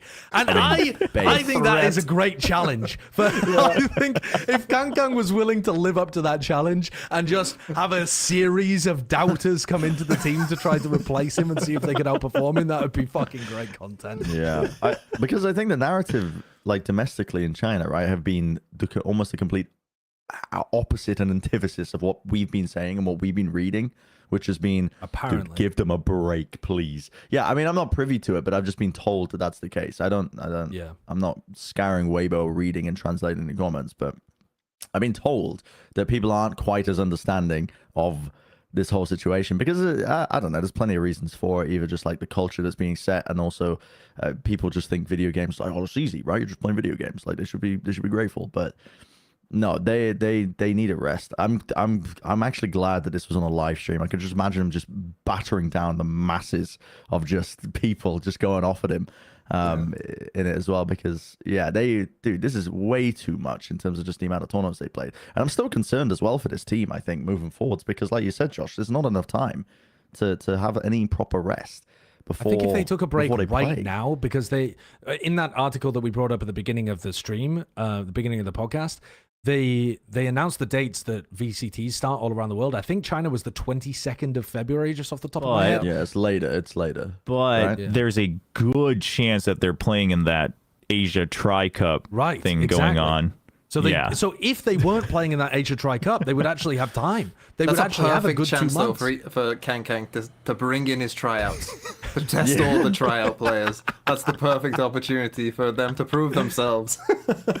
As Kang stands over their shoulder, just shaking his head in disapproval at every play. One of us should apply. Just pretend to be a hater. You're not trying hard enough, Kang. Get me in there. Get me in there. I can do it better than you. But did you see them in between? Was it in between one of the maps? Like where we saw a shot of EDG players, and they're just sprawled out like just like starfish, like just dying. Walking by them like during setup and in between matches was one of the worst things I've had to do at a live event, because you just feel so much pity for them. Like they can't even afford to smile at you because they're just like, I just want to be done with this match, win or lose. Like I just want to get out of here. All of them had such crazy like bags under their eyes, and like they're not even adjusting well to all this travel. They all just look sick. And they can't, like, they're not even looking up to say hi. Like, you know, especially during an off-season tournament, most teams are like, you know, happy to say hi to fans and like the other staff, and they're just happy to be there. And EDG just looked like they were being tortured on stage. Like, I've never felt that bad for a team at a live event, like, regardless of whether you're winning or losing, and like before their matches. So even more so than on camera, I think it was very apparent once you saw them in person that they literally just needed breaks as human beings, not even as like a pro team that just has been burnt out. Like, if they play one more tournament, like if they play this Tri-Cup, I wouldn't be surprised if all of them like retire. Like, that would not shock me, right? Like, they're just like, I'm burnt out, I'm done. That's a genuine concern, though. I think you with a lot of the Korean players in the Overwatch League, you got extraordinary turnover because people just burnt themselves out by trying to have a grind set mentality instead of taking the breaks when it was necessary. And also, people tend to frame taking breaks as just taking your foot off the gas and someone's going to catch up. They're just working harder than you. But taking a break and just doing some theory crafting or just working on, you know, watching other people or watching your own VODs or something so that you're not just intensely scrimming all the time can actually be more beneficial. It can make your team better than if you were just playing scrims and matches all the time anyway. So it's not a case of just being lazy or just wanting a break. It's actually more effective practice, and it's something I think that the grind set mentality in especially Korea and China seems to miss out on a little bit, though obviously it has advantages in other ways too. I am worried though, because when I've seen the EDG management at live events, they are very hands-on. I mean, EDG are roaming around the Masters tournaments with fucking 40 members of staff surrounding them at all times, like handling everything. If Kang sneezes, someone wipes his nose. And like, it's crazy how much they're just, what's the word? Like hovering over them at all times. Yeah. And obviously the players are not wanting to play in these level of tournaments all the time. Unless it's only Kang that wants a break and the other guys on his team are like, no, Kang, we must turn up to the next event. We must. I think it's probably the management that's causing that to happen. So I think were they required to play in those Chinese tournaments though? Did they have to play in those Chinese? I would imagine so. Yeah, just in case they got into Ascension or something. Yeah, so I assume that, you know, that's 3 tournaments. They're essentially unavoidable. You know, 3 pretty long, and obviously they're going to the end of every one. So, you know, that's kind of, it was, I mean, yeah, they didn't have to enter this Africa stuff, but maybe they entered. I don't know when they signed up for this stuff, but maybe they just didn't realize even that, you know, they would even be so, doing... if you did have to play an Ascension, this would be even worse timing to be playing a big tournament like this. Because you'd be giving away everything with like a week before the event.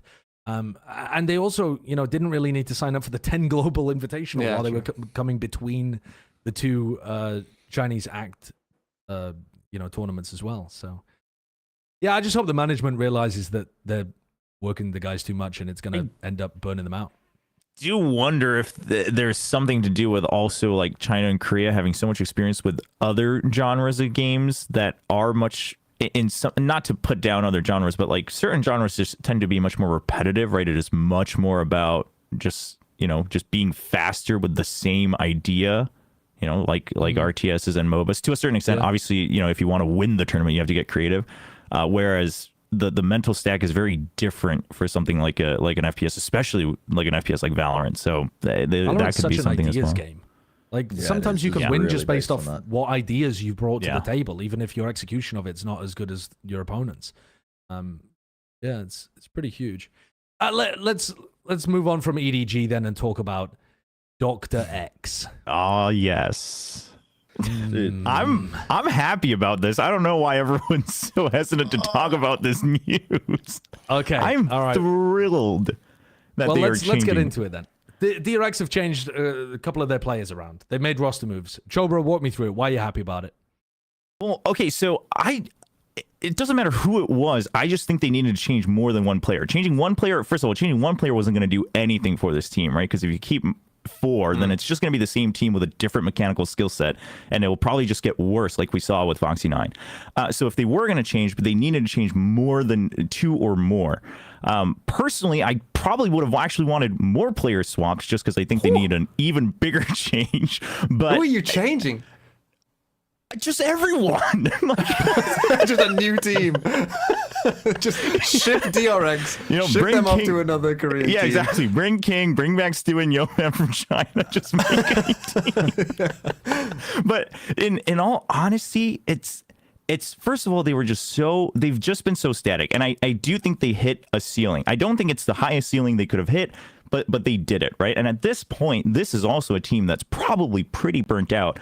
And while they showed, I gave up on DRX like by the end of Pacific, and then they went to Champions and RB played Yoru on Bind, and I was like, oh, they're trying new things. They're gonna change up how they think about this game. Maybe I'll give them some hope for the future. And then they come into AVL and they're just doing what they did in 2022, right? They're playing the same style.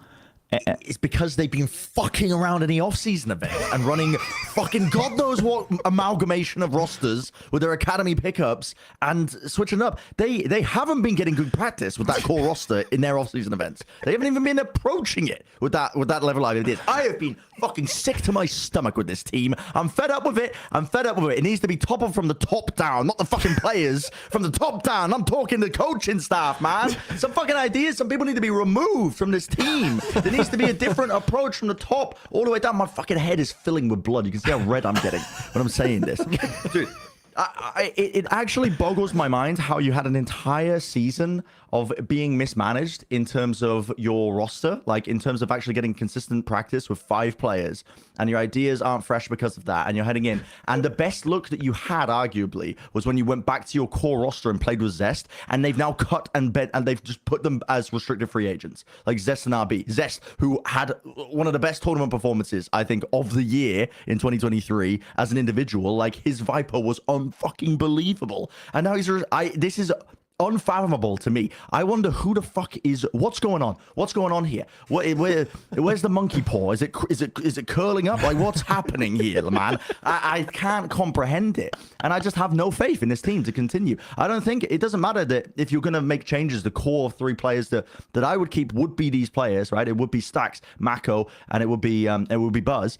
But it doesn't matter about that, because I think the core issue goes a little bit above that in terms of just fucking running a consistent team and actually getting consistent practice. And now they're making all these changes when there's like, 2 months when they're probably not going to be getting much practice over December and January. 2 months before they play, and they're making all these changes. Like, dude, do this at the beginning. Like, what the fuck are you doing? This is so poorly managed, and you've squandered the talent of this team. And people have been saying it's a long time coming. It's a fucking long time coming because this team's reached the ceiling. Motherfucker, dude, 4th place in international tournaments is excellency. That is something to build upon. It's not the fucking limit. It's like, oh, well, we just need to give up now because this is all we've got over. Maybe the issue does not lie with the players themselves. Maybe the players themselves think it's the issue lies with them because they're quote unquote stagnating. But a top finish in those international tournaments is better, fucking newsflash, than 99% of the teams in pro play. Like, that is better than most teams could even fucking dream of. So it's not a bad place to even fucking build upon.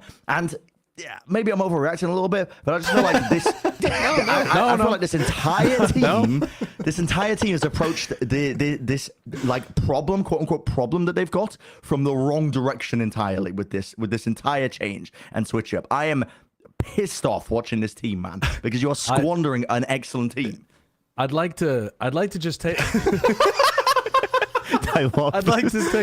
I'd like to take a moment for us all to just calm a little, and I want to ask a question. Okay, I want to ask a question that doesn't have my opinion attached to it about what the change is, but just, is there a reasoning that people can come up with why they would run Rb and Zest in the most recent tournament right before they release them? Because if they were planning to go for Flashback and Foxy 9, they've been running them in the other off-season tournaments that they've played. So why wouldn't they run them here again right before the announcement? A final fuck you. Yes. To who? So I can think of 2 reasons, and two different reasons. One is if they already knew they were going to stick with Flashbang and Foxy 9 100%, this was a it's a send off in Goodbye. front of the home crowd, right? Like it'd be, they probably felt it would be That went weird well. if they Let's go out in groups one more it time. didn't go that well, but Like I for can the first imagine time. that. I can But imagine that's the that's problem. the If they won the discussion they had. tournament, it's like, oh shit, maybe we should keep them. So that's the other side, though. The other side is, I actually, given how they've managed this roster for the past year and a half, I wouldn't be surprised if they literally went into Oh the my tournament. They were God. like, This is what I'm This- afraid of. "This is your final audition." It's a good thing Brent isn't here. Yeah. Bren would lose his mind about that theory because that should not be how anybody operates a No. team, right? I think we can No, all no, agree no. that shouldn't be Why the just, case. I've just Welcome come back. back and I've heard Bren's going to lose his mind. What are you saying? No. Nothing that you need to Don't hear. worry at about all. it. Nothing you need to hear. So Are they what? Picking names out of a fucking hat to decide rosters? Like what? That's probably What is it? better. That's a tell better me. theory. No, okay, Give so it to me straight. I was asking why Really would they for you, play Brett. with Rb and Zest and in the Africa League when they've been playing with Flashback and Foxy 9 for the rest of the offseason? And Chobra said, well, maybe it was just one final hurrah in front of the Korean crowd, which, you know, might make some sense. But he said, I could also maybe believe that it was their final chance and then they cut them based on the performance. Which, well, listen, don't overreact. It's only speculation. We don't know no internal information was given to make that take. Yeah. Relax, you're going to have an aneurysm. But Chobra did hear Termy in the background saying, okay, after they lost, fucking come. Go on, where's that right now? He just tore their contract up on stage in front of them. 2026? You motherfuckers think you're getting to 2024? So I do generally come down on the side with Bren, though, I think, is that one of my biggest problems with a lot of the arguments for making roster moves for this team is that it assumes 2023 was useful in any way to judge DRX. And I think that's the big fault in a lot of people's assumptions in the community that really like the change happening for DRX, because I think that 2023, the tournaments they played in, Lock-in got obliterated for them, and they actually even managed to play fairly well, but they were coming off top 3 at Champions. They play at Lock-in, and they were scrimming the whole time with Foxy 9, and they just decided to change that at the final moment because they weren't happy with the results. So they play Lock-in with a team that hasn't been scrimming together. Then Still they got come 4. into, they still made a pretty decent run of it. Then they're experimenting with Foxy 9 throughout the regular season, and they drop him right as the elimination match happens. They lost an upper bracket game. Foxy 9 did not play an elimination match the entire year. Shout out to Bala for that one, by the way. That is a fucking bonkers statistic that they always, 100% of the time, abandoned Foxy 9 before they were about to get eliminated from a tournament, which is monstrously bad, because it also means that we tend to rate their tournament performance by where they finished, and they always finished with Zest on no practice. So Like every the Gordon time, Ramsay meme. You fucking donkey's ass. Oh, precious Foxy 9. so that's why I feel like you can't take many of those performances or like many of the results that seriously this year, because they were never using either roster to max potential. They didn't commit to Foxy 9 and see how far he could go, but they also didn't commit to Zest and see what they could have done if they just stuck with him the entire year. They were just caught in some weird compromised middle ground, and we've never seen a middle ground team like that ever be successful. So it's entirely possible that in 2023 they could have committed to the roster with Zest, had a really bad year, or not even a really bad year. It would have to be at least as good as this year was, right? Because they bloody played all the big games with Zest anyway. So let's just say they had exactly the same performance even when they were scrimming with Zest, which seems a little unlikely, but okay. Maybe then, it would incentivize some kind of change to be made. But I don't think we have any evidence for that because they fucked the year around so much from the coaching staff perspective. But in your heart of heart, Josh, do you really believe that if DRX went with the same roster again, and Termy's still going to be there, do you actually think they could win a tournament? No, but I think that the problems there are you not go. coming from the players. I think Well, that the that's fair problems with- enough, but as far as we know, like I would assume Termy's the one that's making this decision. Have I called Maybe- for Tummy's head on multiple occasions? Maybe Yes, you mounted have, on a but spike. that it seems like it's not happening for whatever reason. No, So- that does not seem to be occurring. But So- and if that just can't happen at all, here's my other problem with this, though. They've dropped their 2 most flexible players to bring in two players that are still very developmental, that are only just starting to demonstrate any level of flexibility too. Foxy9's only really a duelist player, and his duelist play has not been that impressive. He's started moving over to playing some KO recently. Flashback has pretty much only played Viper from what we can see. Maybe he's played more on DRX prospects that I'm unaware of.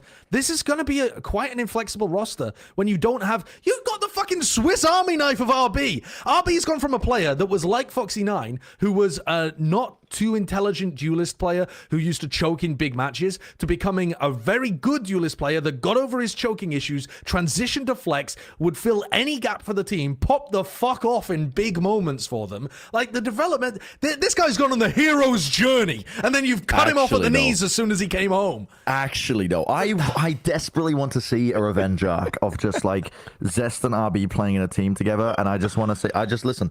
DFM. One team, DFM, you have the opportunity to do the funniest thing. Just cut everybody, pick up the revenge squad, and just start winning shit. Because this team needs to be, they need to be humbled. They need to be humbled bad by like some internal rivalry. But seriously, because, and it's not just a humbling. Dude, I don't know how much more mounting evidence we need to prop up. Is society really this corrupt? Is there really no fucking, is there really no hope? Like, how much more evidence do we need here? Like, is there really no justice in the world when this team is, when these changes are happening, man? I'm fucking livid every time I watch this, man. And it was made even worse when I was trying to watch this Africa tournament, and it was taking like 30 minutes for them to get started with the next map. And then I was literally, I was like, oh, finally a tournament in Korea. I can watch it. While I'm in Korea, I can watch this while live. I can co-stream it. Motherfucker, the matches are ending at like fucking 3 in the morning or some shit. Like, my bedtime was at 8 p.m., like 9 p.m. Like, I can't be staying up for this. The time between maps is way too long. Anyway, I don't want to get off the beaten track with this one. You know, I've been getting a little bit. Where is the beaten track? It's Any track finders? We're on a trailless hike right now. We're going to the top of the 14er. There's no trail right now. We're climbing over rocks. We didn't bring the proper equipment for this. I'm just gonna stop talking. Okay, so Jobra, I just want to. I want to hear the rebuttal though, because we've been waffling.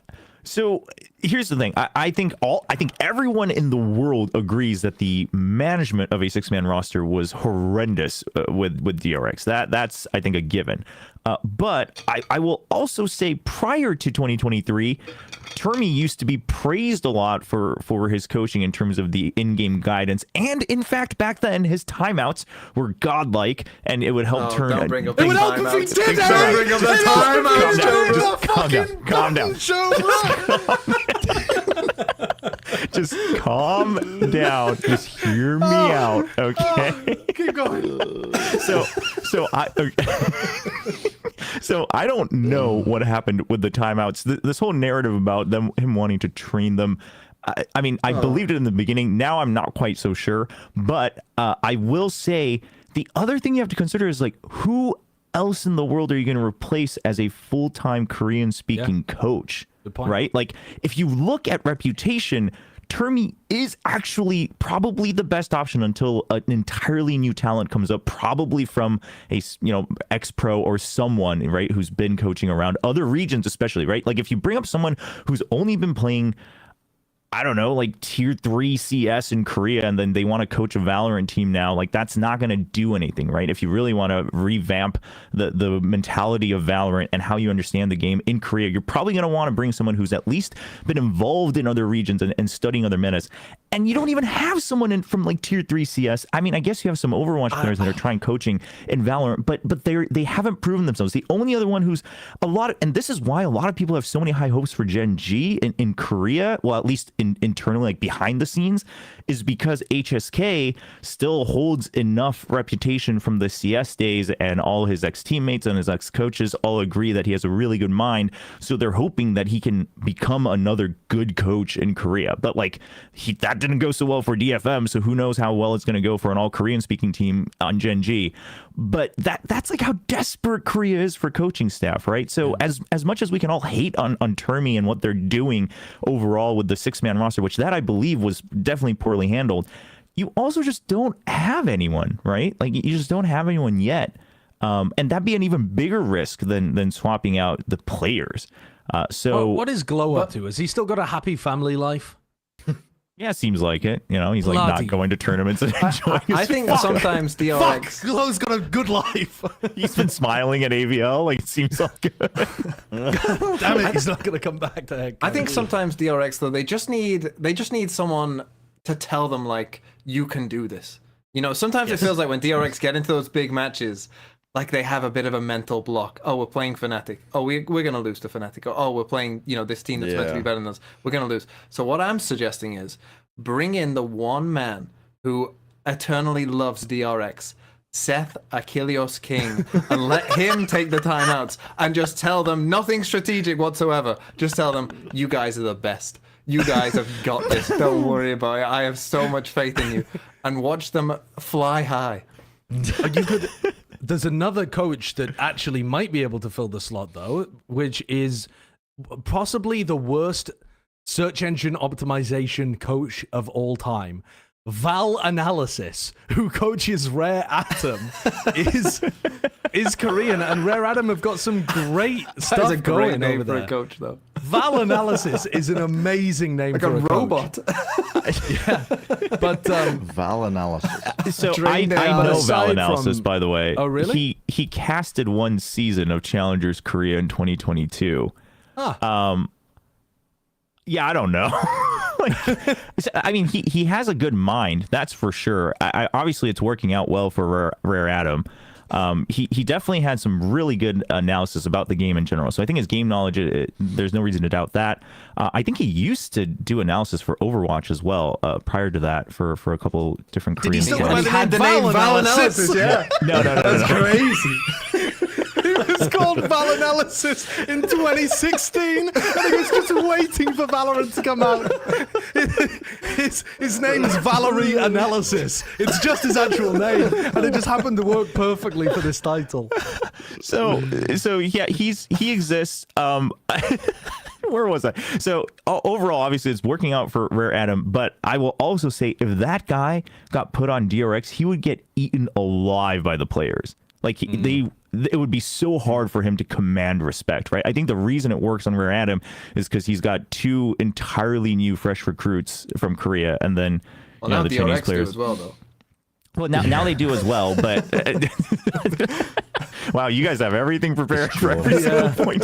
Shall we, No, I'm shall we kind talk of a with little you bit though, about- Chobra. Overall, I actually don't. I don't care. I'll be honest. I'm just on the fence. I'm just like, you know, You're just shit stirring. well, for me, the part that I don't like is like because I feel like Rb and Zest, because they didn't make this decision early on in the off season, are getting fucked. Right, that's what I don't like. That these players are getting fucked. I don't mind them making changes. Just don't fuck over the players that are clearly good enough to play in Tier 1 that would have got onto another Tier 1 team had you not done this in mid-December rather than, you know, in We the thought start of Ye September. being benched last year was bad. This year, we're going to have Pancada not playing, Zest, RB, King, one of Stu or Zeta. Yeoman not playing, Zeta not playing. Who else is hitting the bench? I don't know. It feels like a lot of top players. Yeah, just no, stuck in that's situations. fair. I do want to talk, though, a little bit. What do you guys think about Flashback and Foxy 9? We've seen them play in some other tournaments. These guys good enough to get called up to the Tier 1 level? Are you expecting this roster to be competent because they're, because the players they're replacing Zest and RB with are really good? I think they're going to place worse. And I think it's mostly just because, like, I mean, obviously Flashback has shown that his mechanics and individual decision making is pretty good during the off-season events. Granted, yeah, they were off-season events. I actually think he might be better than Foxy in that regard. Maybe it's also the role he's playing, right? Not as much pressure to always have to like dive in as a duelist, but.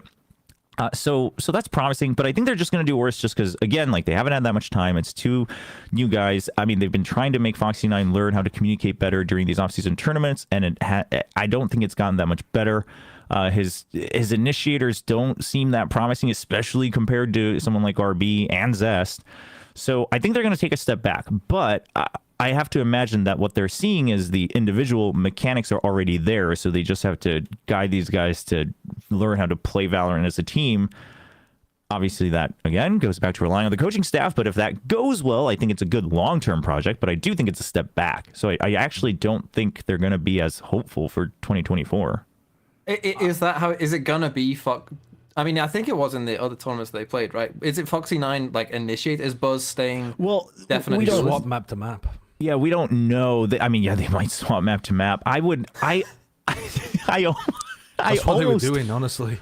Yeah, I hope that it's Buzz main duelist, just because I think that's the biggest thing Foxy9 is missing, is like he's not able to calm well while he's entering. I mean, let alone just in general. And putting him back on that pressure, I don't think would help that much. But if that's the case, like Foxy9, I mean, they also need someone to be playing like generally a dedicated Sentinel, right? And so I don't think you're swapping your Viper player to do that, because most of the times you're still going to want a Viper as well. And so there's Having that a Viper question. one trick though, Josh, you said that that's a bad thing. Right now, I think that's a good thing. As long as Viper doesn't get nerfed, I actually think having a Viper one trick is an advantage. There's a really good Viper player that speaks Korean, actually, that's like just hit the market. And he's actually really, really good. He's had some of the best tournament showcases with minimal practice, really been thrown into it, into the thick of things without too much to prep with. Who's he play I for, think Bren? Oh, this is interesting. I think he might be on the reserves, like a restricted free agent for DRX, maybe. That's a lot of people, isn't it? Isn't that like half the Korean players at some point? Did, It's like are you Zest, talking I about think? the guy that kind Zest? of built a new meta for how people are playing at the moment on Split Yeah, Viper? like innovating a lot with his own Viper play. Yeah. Like he really innovated actually a lot in terms of just how he was using his orb and really taking map control in space and really I remember intelligent that molly guy. usage, and his aim was really good, and he's really consistent in the clutch and mechanically skilled. But yeah, he's available. They could get that actually, instead of trying to build up and develop two rookie players with limited game sense with the fucking coaching staff that you've already got, and they're not going to have a good track record with it. This team is fucking doomed. They're fucking doomed, man. They're doomed. They're doomed to be in mediocrity, and they're going to peter out of existence in everybody's minds, all because they've looked in the wrong direction. I think there must be something. Whenever I'm on the Plat Chat with Bren, he's just so angry. He's just so angry. It must be something about my face. He's got to There's a lot balance to be you out ang- 'cause There's he's a such lot a to happy be angry fella. about in the world. You know what I mean? That's very true. Okay. All right. Let's take a deep breath here. A deep breath. Because I hope that Kurt's ready for this, because I caught it out of order as well.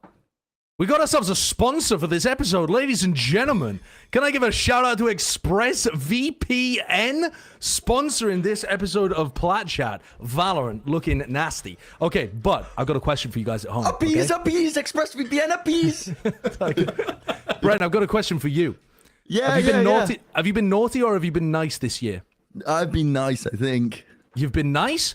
Well, that answer might fool Santa, but you can't fool your internet provider, says ExpressVPN, because those guys see everything. All of those late night naughty searches. Obviously, buying Christmas presents. That's what ExpressVPN's referring to at this point. But your business is yours. But this holiday season, you can protect all of that privacy by using ExpressVPN. Yeah, have you heard about that, Bren? Yeah, Have you heard what's the about how- code? Oh, well, the code is expressvpn.com/Valorant, and you get 3 extra months for free. expressvpn.com/ I'm not going to spell Valorant. You guys know how to spell Valorant. In theory, you should know how to spell the other words that I'm talking about here as well. But just in case, expressvpn.com/Valorant. All of your traffic gets routed through encrypted servers, so all your browsing activity stays private. You won't be caught off guard while you're traveling, which actually is sometimes quite important. If you're using public Wi-Fi's in a bunch of different places, you can also use your VPN to be able to have a look at things when you're in different countries. Bren, you travel a lot to Korea, don't you? Yeah. But For you should check the example, terms and services of things. Streaming on Twitch. Streaming on Twitch, using Twitch Korea, seeing clips in Twitch Korea. Well, again, check the terms and services of the websites that you're using, because while ExpressVPN won't mind, maybe those other websites might. So, definitely don't get in trouble by using it. But ExpressVPN, thank you for sponsoring this episode of the podcast. Yo, PogChamp. Okay, let's move on to talking about a big tournament that's coming up. So, there's a big tournament that kicks off tomorrow, actually, which is a Riot run off-season tournament. I think that might be the only one in the off-season that is actually run by Riot. I could be wrong about that. What was the Riot 1 Pro Invitational? Who's that by? Got Riot in the name. Yeah, that's technically Riot, right? The Riot Probably. one. Why am I getting stuck on Sounds this? like it. It doesn't matter. The tournament's called Convergence. It's happening over in India, and it's featuring a bunch of different teams that are some towards the middle of the pack, and some, like, for example, it incorporates True Rippers, who won the India Close qualifier. I have no idea how good True Rippers are. Is such a fucking incredible name. It's They like got a play called Techno. It's like an old Australian bloke would call you a true ripper. Yeah. Like when he's like sculling a pint or something. Yeah. I want to get your feeling for this tournament. Have you seen the format, by the way? It just has one bracket match. Wait, what? So they just play what, in like a group stage, and then just play final? Yeah. Yeah, so it's round robin, and then one team from each group moves on. So it's very short. It's not like a full-fledged tournament. Unfortunately, it would have been great if it was. But every game is a BO3. They're not BO1 group stage games. They're not like show matches like the Riot 1 tournament tended to be. So it should be some decent quality games. Give me a little preview. Look at those groups. First of all, before we get into our bold prediction, tell me which one you think is more stacked. E. Because you've got Global Esports, Team Vitality, and Fury on one side, and then you've got Gen.G, Foot, and True Rippers. Oh, actually, yeah, maybe. Are said B, Global but playing without Benkai? yes, they're playing without Benkai because his goldfish died. Is that real? No, no, that's probably some other reason. Oh, I thought that was. I thought that was. No, real. that's the announcement they made, but it can't be because it's goldfish. Well, I only saw the You don't know headline. that I did the classic thing where I didn't read the body of what was happening, and so I just saw that Benkai couldn't attend because of a loss, and I was like, "Oh, that's so sad." I was like, oh, that's really sad. And I was like, yo, Chopra, that is mean. I was like thinking, like, that's mean, dog. I was like, whoa. Oh, that's harsh. No, I bet. Okay, well, it's us who are the clueless ones, unaware. Yeah. Gold square. Green square. What? Gold square? Gold square? Where did I get that from? Gold square. I think the most stacked group is A. It's still A. I think I'm leaning towards A personally. Mainly because I don't have too much hope in Gen.G to get it popping. How good are Gen.G? So again, I've heard from some sources that they have been looking very strong. But I mean, I don't doubt that, right? I mean, you've got 4 players who are really long-standing veterans. Again, you know, in that exact group that you would say if you wanted to make a team that's not DRX from Korea, like who would you pick up? You know, you've got Lakia, you've got Texture, Meteor, and Munchkin. They all have a lot of experience. All of them have some form of international experience as well. So I think it's a very, very solid roster. And then supposedly Karen's really gifted, right? I've searched within Korea as well. I've asked for more information from different sources, and everyone's just said literally what's out there in the public is what everyone knows about this guy, unless we were able to get hands-on on his audition tape. Like there's nothing else really that we can figure out. Must be using ExpressVPN. There you go. That's how we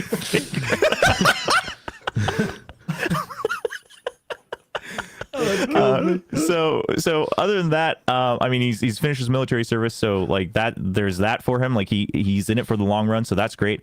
But yeah, supposedly they've been doing good, and I have no reason to doubt that. But I would agree that A is more snatched just in terms of they seem closer to each other.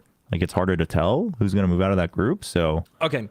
Well, let's go into the bold predictions then. So I believe that Kurt asked you all to predict who was going to win the entire event. So who's going to get out of their group, get to the final, and beat the piss out of their opponent. Let's have a look. Let's see what we've got.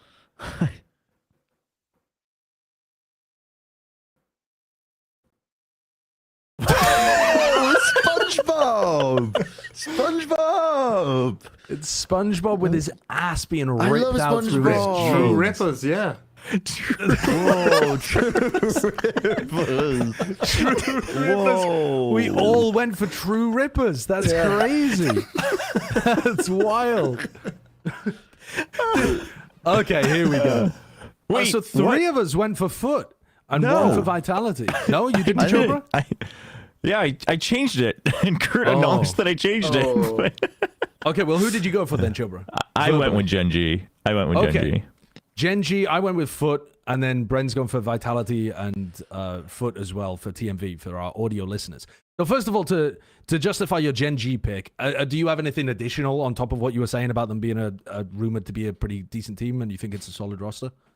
Well, no, I mean, in terms of on paper, I think that's what I'm going off of. And then I think, again, this matters a lot more for them than a lot of these other teams, right? They just have so much to prove with the late roster announcement and Coach HSK and all that. So, I mean, it's a lot of the out-of-game things that I'm considering. But I think they just have a lot more reason to kind of give it their all. And they have the experience and the players to do so. So that's where I stand with Gen.G.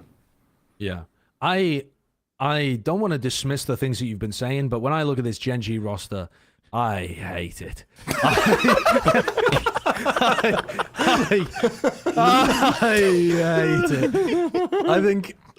anyway, I don't really want to be ragging on Gen.G particularly during this segment, but I think I've gone for Foot because I favor them more to get out of the group than anybody over in Group A. I don't necessarily know whether they're going to beat the team that gets out of Group A, but I think they've got an easier time of it because personally, I'm not a big fan of the Gen.G roster for a variety of reasons.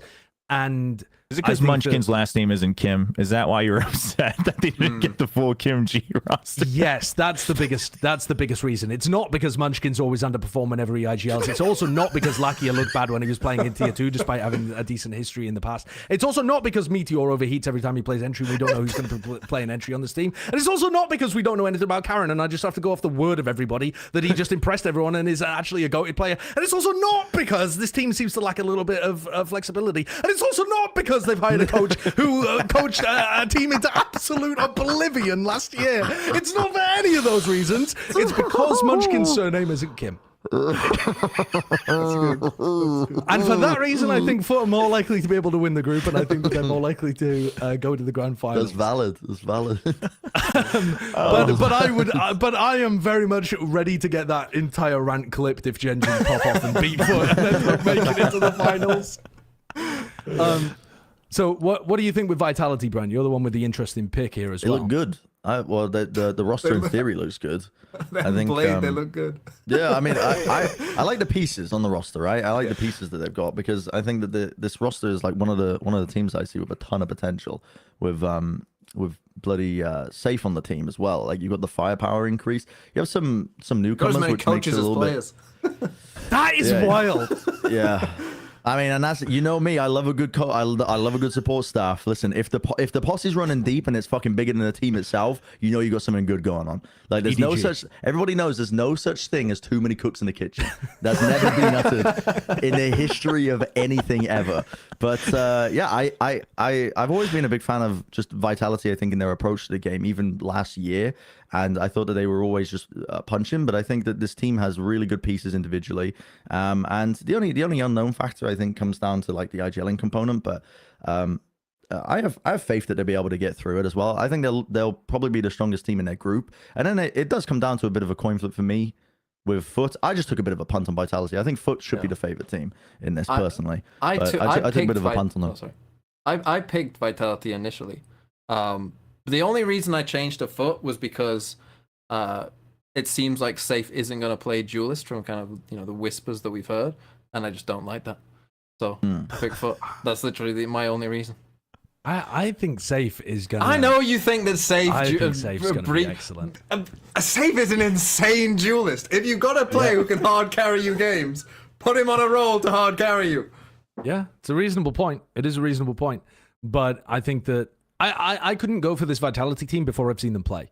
Yeah. I think they could win the tournament, and if so, that would be awesome, because it would mean that EMEA has another big team worth really paying attention to. Yeah. I think Vitality are definitely a team to be keeping an eye on, though. Any team with this level of talent on the squad it has to be respected. I mean, Safe's a monster. Sender played fantastically. What I'm concerned slightly with is how they're going to look in terms of their coordination and the IGLing component, because we don't really know what the IGLing situation is with this team, do we?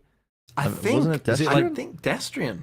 So I think I heard that it was Destrian. I've always rated Destrian's. I mean, it's not completely one-to-one with like IGLing capacity, but whenever I've watched Destrian very closely, because especially when he's playing like a lot of initiators, I was trying to get good at Initiator at the time. I'm watching him, and I thought his util usage and his timings were fantastic, like way better than a lot of the other players in EMEA. But that just tells me that he's got a good mind for the game, not necessarily for calling. It's very, very different skill sets to a degree. They're kind of related, but yeah, I don't know. We are all also not mentioning Furia here, who have slapped people around occasionally in these off-season tournaments with sheer firepower. Like, MW back on the Duelist Unleashed has been pounding through people with crazy consistency during the off-season. I'm confident in teams like Foot to be able to shut that down to some degree, because I think that they've got enough good aimers on the team. But at the same time, you look at the teams that he's just been looking like he's smurfing against, and you've got, you know, Cloud9 are one of the most recent ones, and they're not slouches in terms of their aim across the board. So I think Fury are a serious dark horse for this tournament too. And if they win, MW's almost certainly going to be the MVP. I think actually True Rippers have an outside chance as well, because this is an Indian LAN, and no one else has experienced the Indian 5-hour tech pause that's coming in like they have. And so they are going to have a big advantage if that comes in. For the Riot Run tournament, the 5-hour tech pause is still going to happen, is it? True Rippers has arranged free shuttle services for Valorant fans across That's Bangalore. quite nice. That's dope. That's fantastic. very cool. I mean, But I think this isn't in. This event is not also being put on by True Rippers. They didn't get in because they're like buddy and a local team. They won the qualifier, right? Yeah. they played That's through a cool. That's qualifier. sick. That's cool. Yeah. Providing a means for people to get to the event itself. Maybe they're gonna have the home field buff then. Yeah. People are gonna be palming off for them. Very possibly. Just for the final moment as well. Global Esports playing in this tournament. What do you expect from Global? Even if Benkai was playing, what do you expect from Global? What are your expectations for this team? People, Plat Chat, when I was not on the show, put them in the fucking dumpster along with teams that are just have no Chobra's roster. face there didn't look too enthused looking at Chobra's face there. They're planning to play with Lightning Fast and then cut him after this event, which already is. Little DRX move. Learn from the best. Yeah, the good home crowd send off just by the hate of all the fans around the world. When they first announced the roster, I was looking at it, I was like, they could probably be a midfield team in Pacific. But now that we've seen the rest of the rosters and just the way other teams like around the world, everyone's trying to play Valorant, like even during the off season, I just don't have any faith in this team being able to do, like, just being able to put any impact, right? Like, I don't think they're going to, I mean, hopefully they don't just roll over and die, but I can't imagine that they're going to bring anything new to look at, whether it's firepower, whether it's their strategy and whatnot. And I think the only thing they have going for them is that, you know, the entire roster is all people that were okay at their role, except for maybe Polvi. Like, I know a lot of people who followed him during the Challenger scene really liked what they saw. I can't really speak to that. I've only watched like one VOD, but outside of that, everyone's like, you look at this roster, everyone's okay. They're all lovely people, but they're all just okay. That's like the biggest criticism you can have of a team. Really they're all lovely people.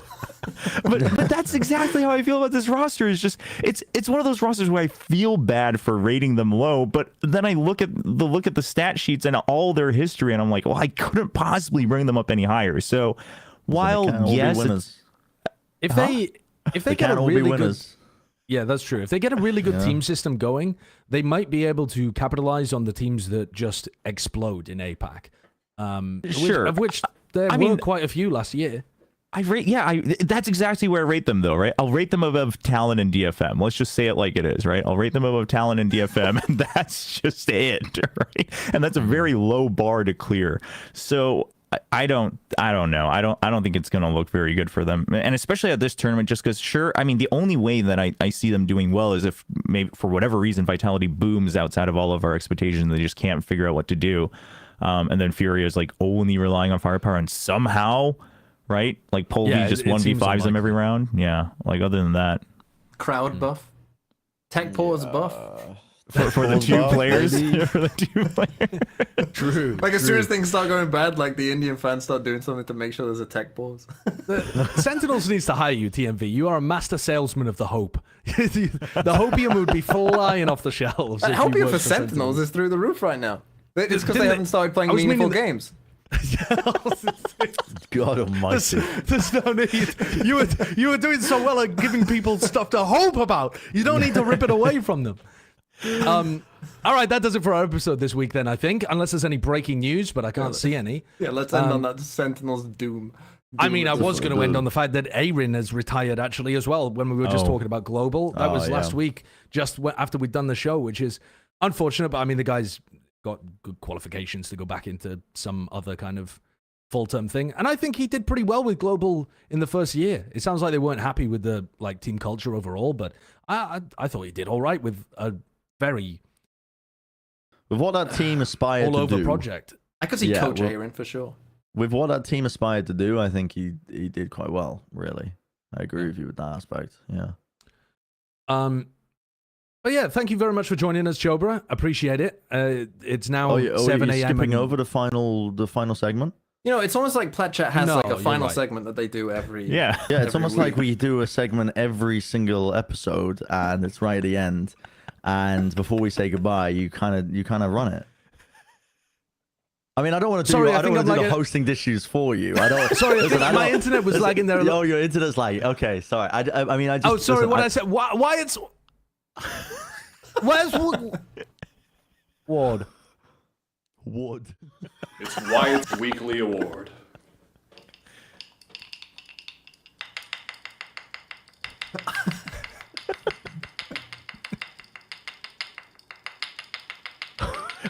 How long does this go?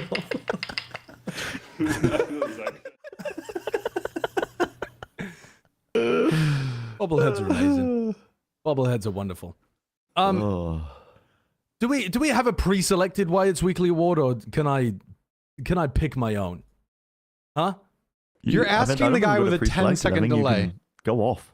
Okay, wonderful. I'm gonna go for John Cutie this week for Wyatt's Weekly Award. I don't know if we've given. True. That was foolish of me, actually. And I got interrupted 10 seconds later as a reward for my stupidity with that bad question. So I was rightly punished for that. I'm going to give it to John Cutie. I don't know if we've given it to him before for what he's done for Sentinels, but I think in terms of any individual move that could have boosted this team up, he's just been fantastic. He's got such a great read on the game in terms of how he plays. He's been flexible enough for them to be able to fill the current meta roles that are needed and make you feel comfortable that he could shift if it wasn't such a hard Sentinel meta. The core of the calling with him and Zelsis has been fantastic with the mid-rounding. And the improvements that the rest of the team has been able to have as a result of that are awesome. I mean, he's looking like the backbone of the team at the moment. If you could even say any one person was. But what a pickup for Sen in the offseason. I saw a lot of people... It's always a little difficult to know whether someone's going to make a massive difference. But there were some people being like, John Cutie just kind of being carried by the excellent players that he was playing with on M80. And some people saying that he was going to be the fucking truth and turn Sentinels into a god tier team. I feel like he's really showcased that he is an extremely valuable player, and he's popping off.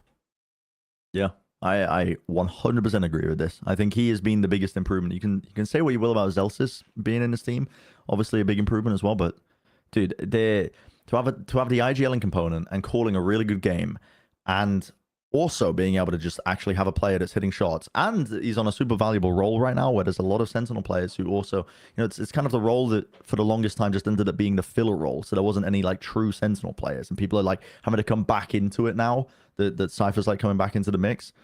Yeah, I mean, the guy pops off. He was definitely one of the best pickups of any team for this year. I mean, we haven't even seen him play yet. Maybe this is hyperbole.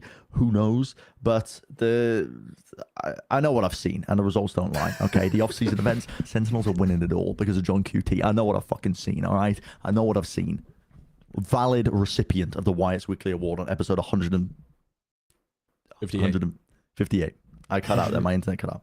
Oh, right. Yeah. That was your internet Yeah. and your microphone Right. both cutting out at the same time. Yeah, they cut out. Am I allowed to thank Chobra now?